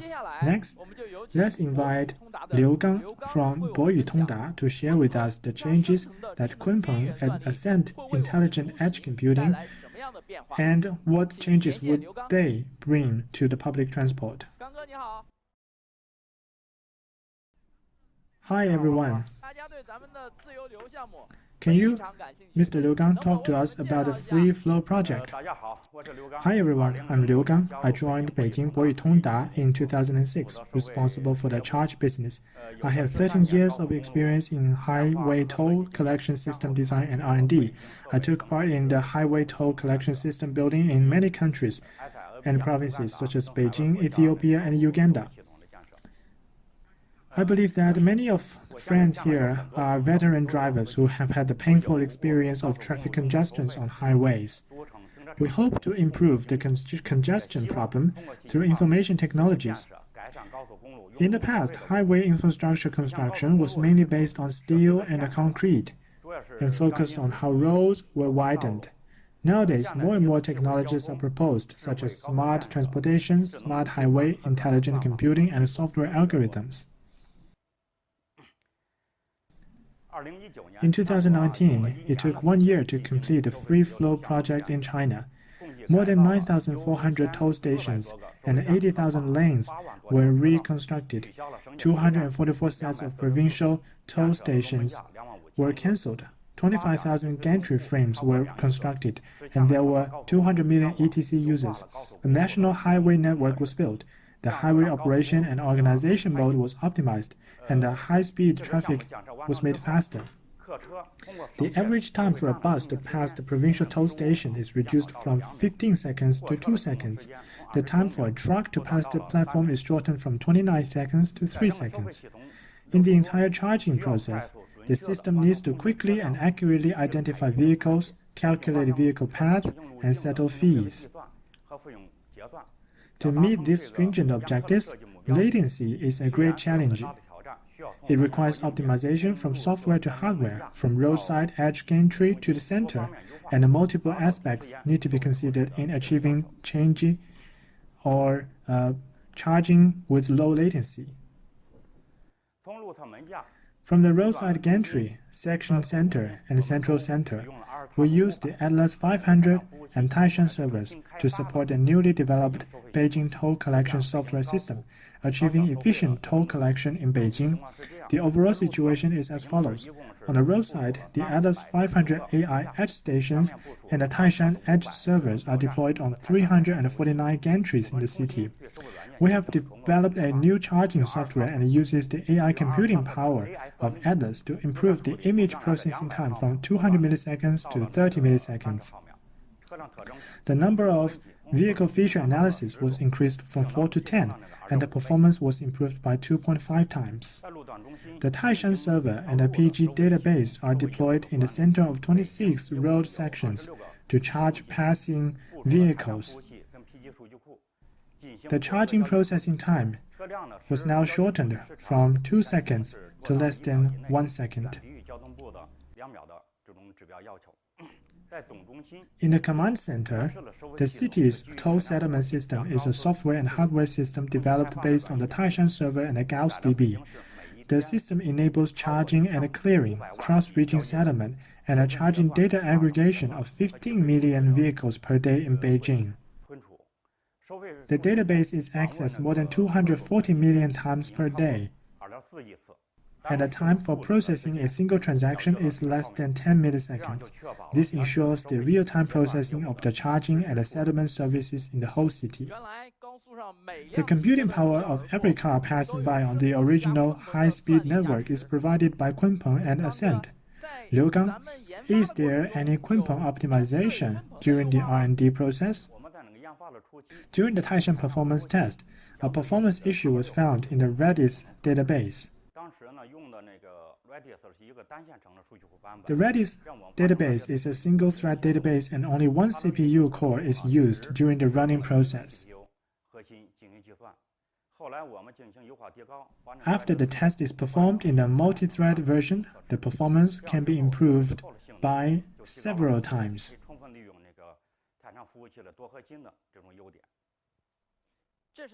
Well, what a wonderful sharing it was.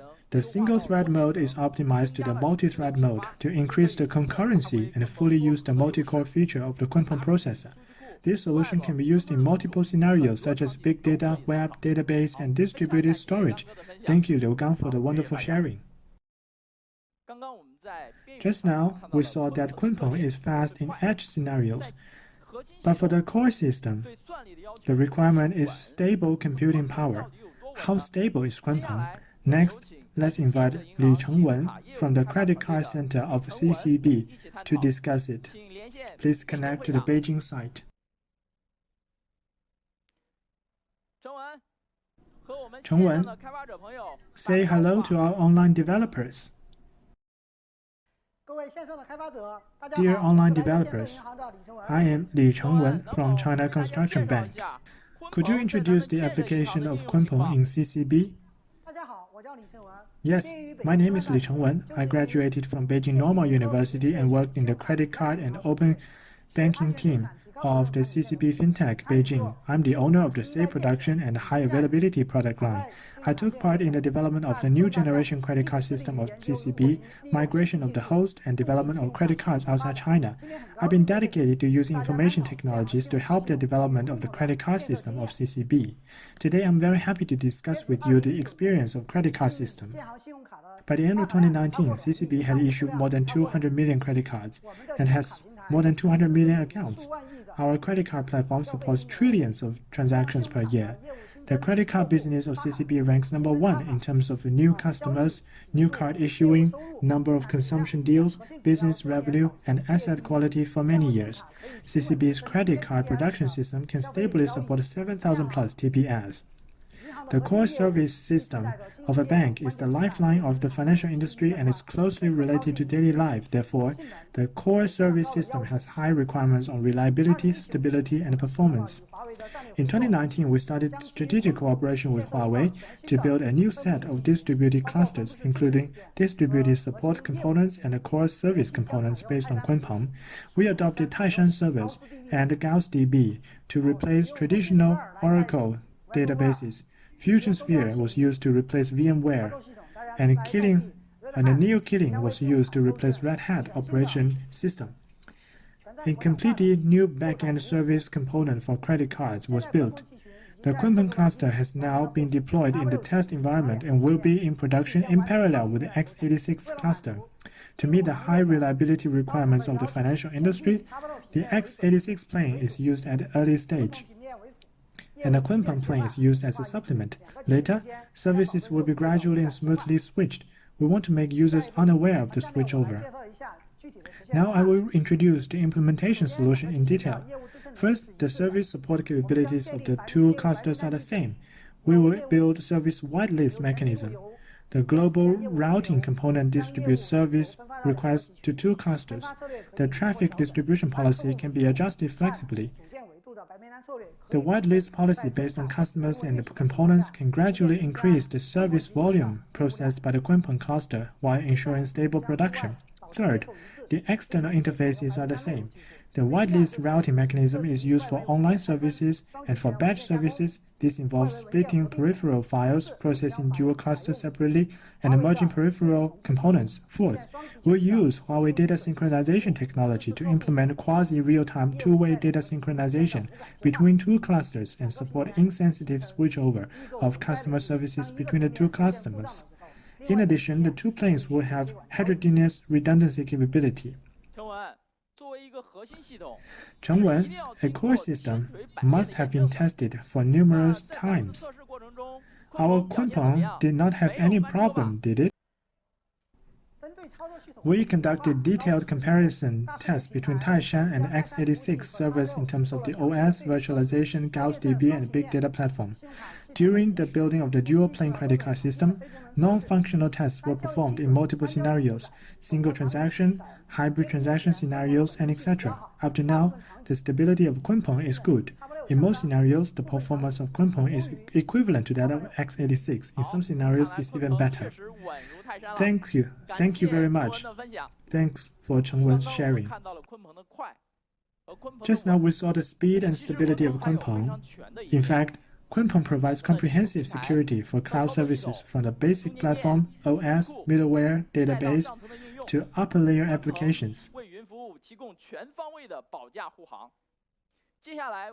Next, let's welcome Yongyou Wang Weiqiang to share the story of migrating the Yongyou NC.Cloud to Huawei Cloud Kunpeng services. Hello, Weiqiang.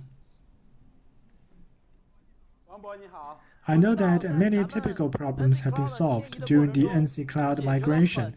Can you share with us? Yes. Hello, everyone. This is Wang Weiqiang, responsible for product quality and O&M of the NC product line. After graduating from the university, I've been working in the IT industry for 18 years. As a veteran in the IT industry, I am honored to receive Huawei's invitation to share with you the topic of migrating enterprise software to Huawei Cloud Kunpeng Cloud Services on behalf of Yongyou. Founded in 1988, Yongyou has helped Chinese enterprises throughout the EDP accounting, IT, and digital eras, serving nearly 5 million enterprises and public organizations in multiple industries. During this process, we have accumulated a huge amount of industry service capabilities and domain data, and become an industry-leading enterprise service provider. NC-Cloud has emerged to enable enterprise technology innovation and business transformation. The NC-Cloud digital platform for large enterprises has a very complex logic and high-performance requirements. Let me give you an example. You may have used the expense reimbursement system. An employee submits an expense claim form. The financial department may think that this is all after the approval. However, the robust system needs to meet different scenarios. If the application is approved by the director but rejected by the finance department, or vice versa, or totally rejected by the finance department, or the application will be approved by the finance department or approved by another approver. Do I need to send a message to ask for approval? Should I be alerted when it's about to expire? Let alone issues such as cross-organization reimbursement. And we are only talking about one simple process. The NC-Cloud has 30 million lines of code, 5,800 database tables, 2,800 applications, and 160 modules, providing all daily operation services for various industries. In such a large and complex system, a single table with hundreds of millions of users can be queried within 15 seconds, and daily operations can be performed within 3 seconds. The processing performance is leading in this industry. The NC-Cloud adopted the private cloud mode. However, with rapid service growth, the NC-Cloud requires a high service auto-scaling capability. Therefore, we decided to migrate the NC-Cloud to the public cloud. After evaluation, we selected the Huawei Cloud Kunpeng Cloud Service. During the migration of Huawei Cloud Kunpeng Cloud Services, we need to specify the architecture changes. Before the migration, the private cloud was based on x86 processor, CentOS, and Oracle database. After the migration, the Kunpeng Cloud Service mode is based on the Kunpeng processor, OpenEuler, and the Huawei Cloud RDS database. The big challenge during migration is how to quickly migrate data with complex service logic and strict performance requirements. We identified 3 key steps through analysis. First, during the application layer migration, we need to focus on the application software adaptation. The migration from the x86 architecture to the Kunpeng architecture can be classified in 2 types from the perspective of languages. One is the interpreted languages such as Java and Python. These languages support cross-platform applications and do not need to be modified or recompiled. Programs are deployed and run in the same way as those of the x86. The other is a compiled language such as C and C++. This type of language cannot run on a Kunpeng architecture, need to be recompiled. NC-Cloud is a large-scale ERP software product based on Java, C++, and several open-source components. During the migration, we only need to rebuild some code of some products and components to quickly complete the migration of the application layer. Second, middleware migration is indispensable in the entire system migration process. Large-scale software commonly used in the industry adopt middleware to decouple complex system architectures and improve service processing performance. The compatibility of the middleware, such as the WAS used before, was not user-friendly. Through this migration, we converted the middleware to Yongyou Wenjian. Java is the main language used in the current deployment. We use the JDK of the commercial platform. In this migration, we also use the open-source OpenJDK. The next is the database migration. We used to adopt commercial databases. Now we migrate them to the RDS database service.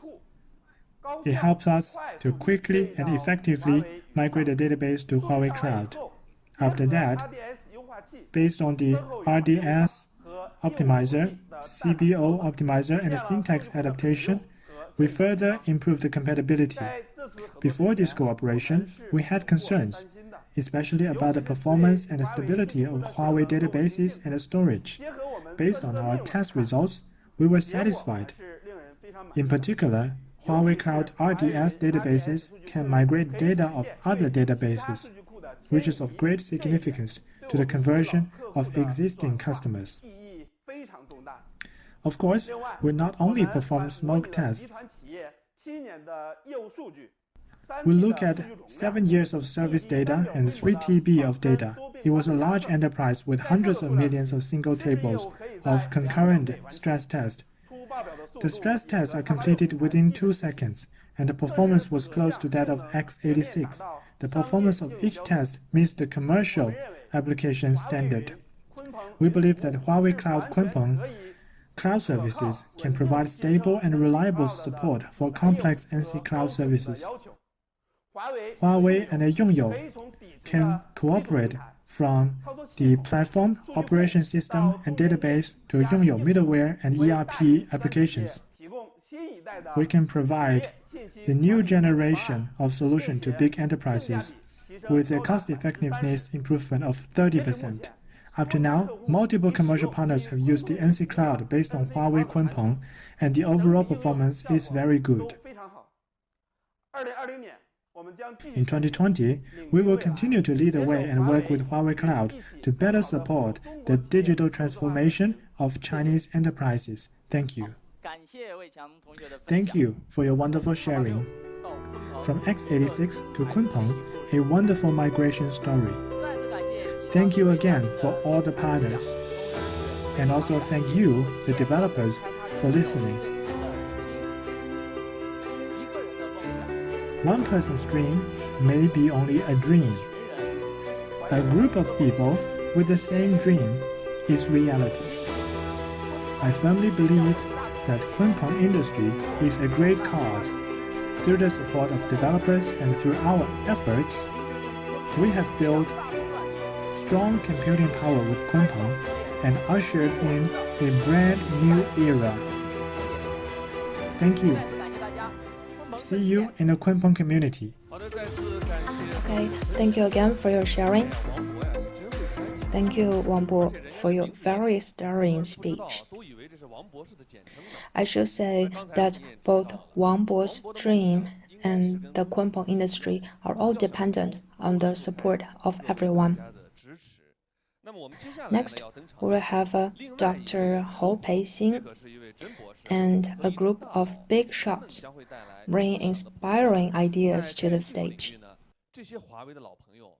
In the open source community, these old friends of Huawei are really famous. I, as someone working on Kunpeng open source related work, am always impressed by these important figures.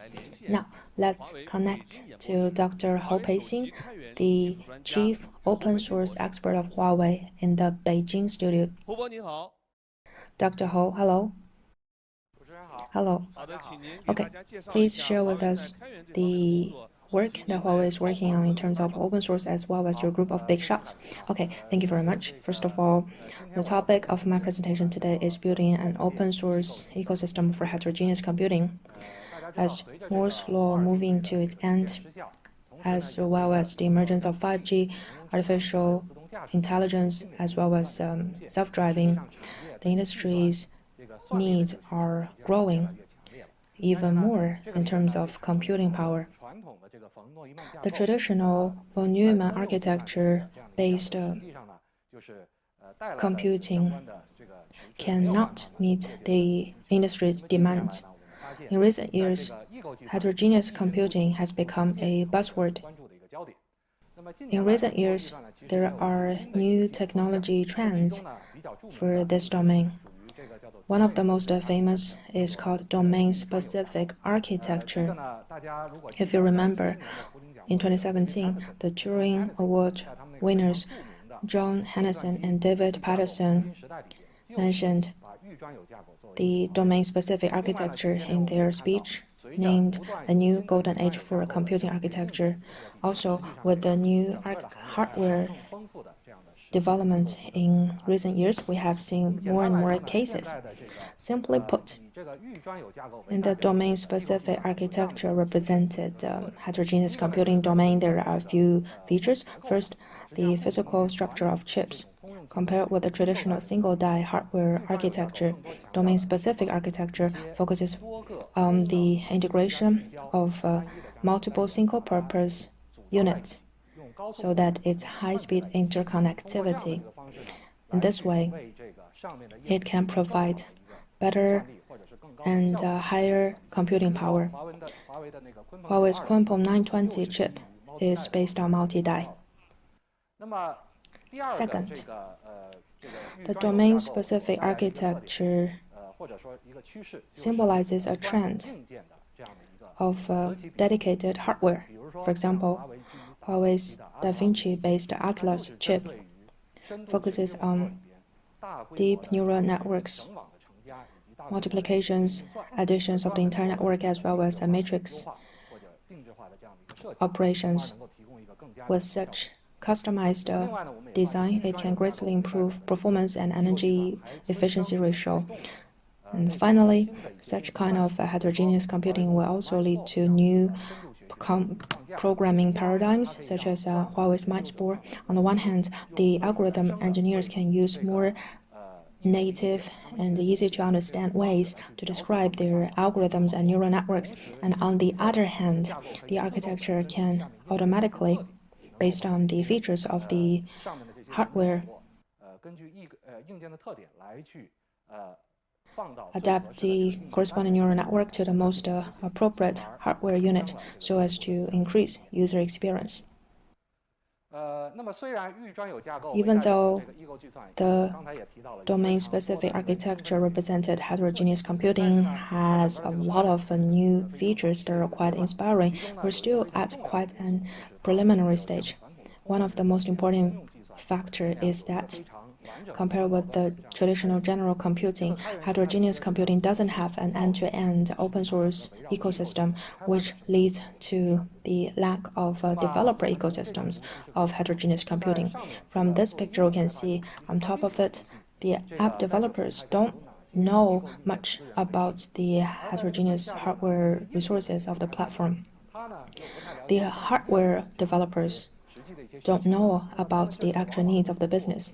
So the dedicated APIs or SDKs will be used to display the hardware capability. In the middle, the cloud platform has two choices, either to connect the uncompatible hardware interfaces or to adapt to a few heterogeneous computing capabilities or heterogeneous hardware capabilities. In this way, it will lead to siloed development, which is difficult for the entire sector to grow. In order to resolve this issue, I think there are three things that we need to do. First, on this open source cloud platform, how can we enable and manage the resources of heterogeneous computing? As you know, heterogeneous computing already exists before the emergence of a cloud platform. For the non-cloud scenario, developers know very much about the hardware of their own machines, and these hardware are at the stationary state. But when it comes to the cloud era, everything is changing, so we need dynamic management. Second, how can we allow more existing open source software to run smoothly on the heterogeneous hardware, which include multiple CPU architectures and accelerators? Third, we mentioned that this is in itself an iterative long-term process. We need to continuously to use POCs, integration tests, integrated deployments to present the players with more use cases, to tell them the actual values. So now let's look at the above-mentioned areas, experiments and follow-up plans of Huawei in terms of the open source community.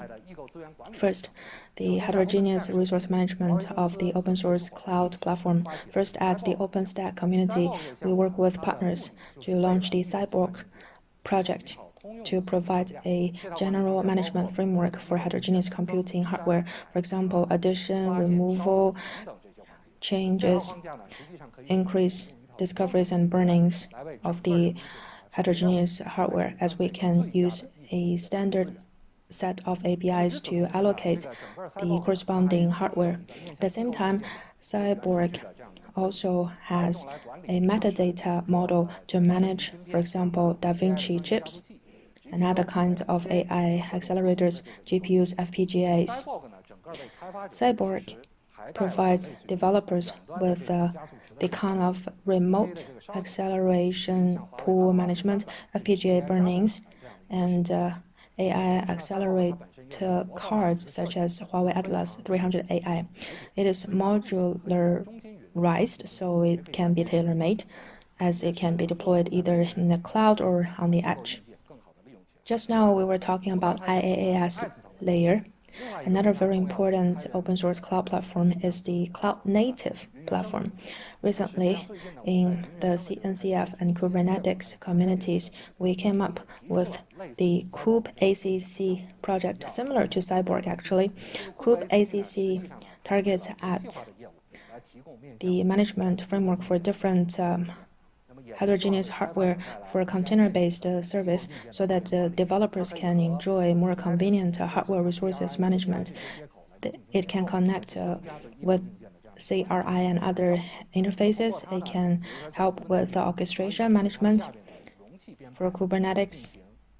It can enable the heterogeneous computing. It can also enable microservice management orchestration platforms such as ISTIO and Linkerd. Just now, I was talking more about the management plane of heterogeneous hardware. The second most important thing of building a heterogeneous computing open ecosystem is to adapt the hardware, adapt the open source software or logic on the corresponding hardware. Now, let's talk about how Huawei promotes ARM CI to the industry. It can ensure that important open source projects such as in CNCF, OpenStack, and Apache can be easily constructed and deployed in a more highly efficient ARM environment.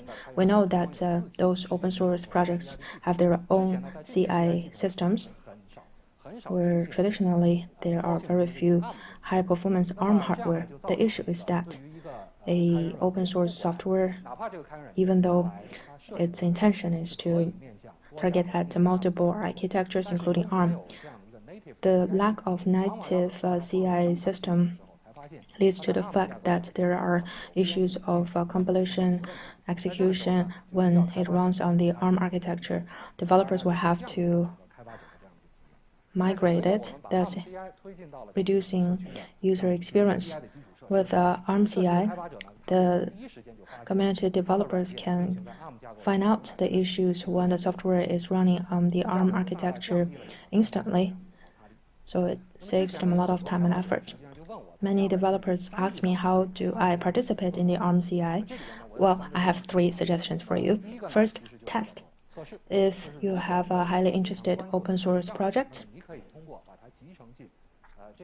you can integrate it into OpenLab pipeline to use the high-performance ARM CI to do the test. And if there is any issue you have found, you can raise this issue to the upstream community for fixation. Second, if you have advanced capabilities or higher aspirations, you can try to fix those issues either you raised or others raised. And then with such modification and fixing, you can feed it back to the community. The third suggestion is more advanced optimization, because the high-performance ARM has a lot of architecture-related performance enhancement units. If you are more advanced developers, you can try to optimize further based on ARM.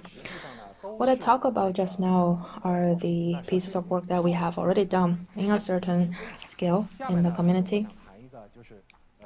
Next, I will talk about how we can develop the end-to-end heterogeneous computing open source integration system. Even though a lot of the open source components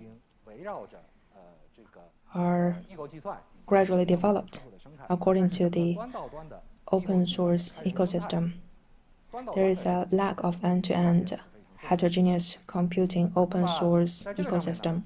Huawei hopes to work with the industry partners to develop the end-to-end integration platforms for heterogeneous computing, so that a lot of what we just mentioned, for example, the related components, can be integrated, and then for those already integrated ones, we can do end-to-end testing.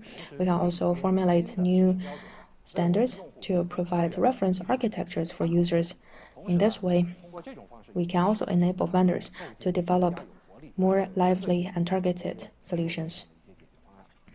The above are Huawei's considerations and observations regarding heterogeneous computing and open source ecosystem. Now let's look at the big shots observations and their organizations or their projects related plans or support for heterogeneous computing.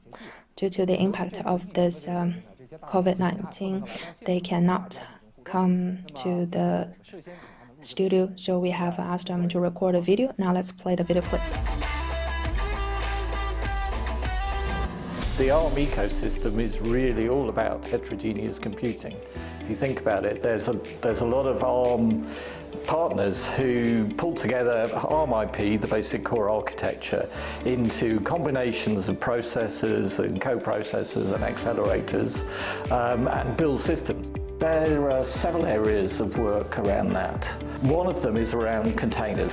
Another area is around virtualization, which is used to sort of insulate the software from the underlying system. And the third area is NUMA task scheduling in the kernel, which is pretty intricate stuff, but again, it's around scheduling tricky, high-performance computing in the kernel. There are a couple of areas where Huawei engineers are already involved. Apache has many projects that have significant contributors from China. Huawei has contributed resources to enable the Apache infrastructure team to run Jenkins jobs, which provide continuous integration on the ARM hardware, one of many heterogeneous hardware platforms. Contributors from Huawei have worked with Apache projects to ensure that CI works with ARM hardware on Apache Hadoop, Apache Spark, and Apache Flink. So I think that heterogeneous computing and diversity in architectures and hardware types is actually becoming more and more common. Within the OpenStack community, we have always embraced multiple processor architectures, and within our developer groups, to support these types of architectures and to support this kind of heterogeneous computing across all of our cloud computing and open infrastructure projects. This is an area where we've seen Huawei provide leadership and Huawei developers engage in an open way in the community since the very early days of our work around this type of computing. And today I'm here to talk a little bit about the Eclipse Foundation and what we're doing with heterogeneous computing. So, to the topic of heterogeneous computing. The exponential growth of diverse workloads like big data, analytics, AI, and machine learning is driving continuous innovation in CPUs and dedicated accelerators like GPUs and FPGAs. Within the Eclipse community, we think that heterogeneous computing requires open source and open standards to deliver on the promise of enabling developers to develop applications on the cloud, on the edge, and in devices like automobiles that take advantage of these dedicated coprocessors. We have a number of projects at the Eclipse Foundation that work in this area. First, the Eclipse XACC project is an open source hybrid programming model for quantum computing. The Eclipse Deep Learning for J project is an AI machine learning framework that's based on the JVM. Of course, being Eclipse Foundation, we also have a number of development tools, and a very famous one is the Eclipse embedded C and C++ plugin. That plugin originally started as the ARM-focused set of plugins for Eclipse CDT. So Embed for Studio is based on Eclipse Thea, and this is directly from ARM. Very happy to see the new generation of Eclipse development tools start to take root in the embedded space, helping to enable heterogeneous computing. In particular, Huawei is contributing more and more to open source in terms of enabling heterogeneous computing. We really look forward to working with Huawei as they move forward with open sourcing various pieces of technology to support heterogeneous computing. Okay, thank you very much for the KOLs for sharing with us those excellent observations. It is beyond undoubtedly that the heterogeneous computing can bring a lot of values to the developers, and the corresponding open source ecosystem is also gradually forming with the continuous pursuit for the computing power. We believe that we will definitely see an open, heterogeneous computing ecosystem that benefits the developers. We hope that more and more vendors, whether it's device vendors or platform vendors, can join so as to build this great future. Thank you very much. Okay, thank you very much, Mr. Ho, and thank all the speakers and guests. That's all for the first day of HDC.Cloud. I hope you all learn a lot from our online activities. Of course, if you learn knowledge as well as have one mobile phone, that's even better. Okay. Tomorrow you will see more about Huawei's AI products and solutions as well as the Ascend ecosystem. We look forward to your participation again. Kunpeng has been with you today, and Ascend will be with you tomorrow. See you tomorrow.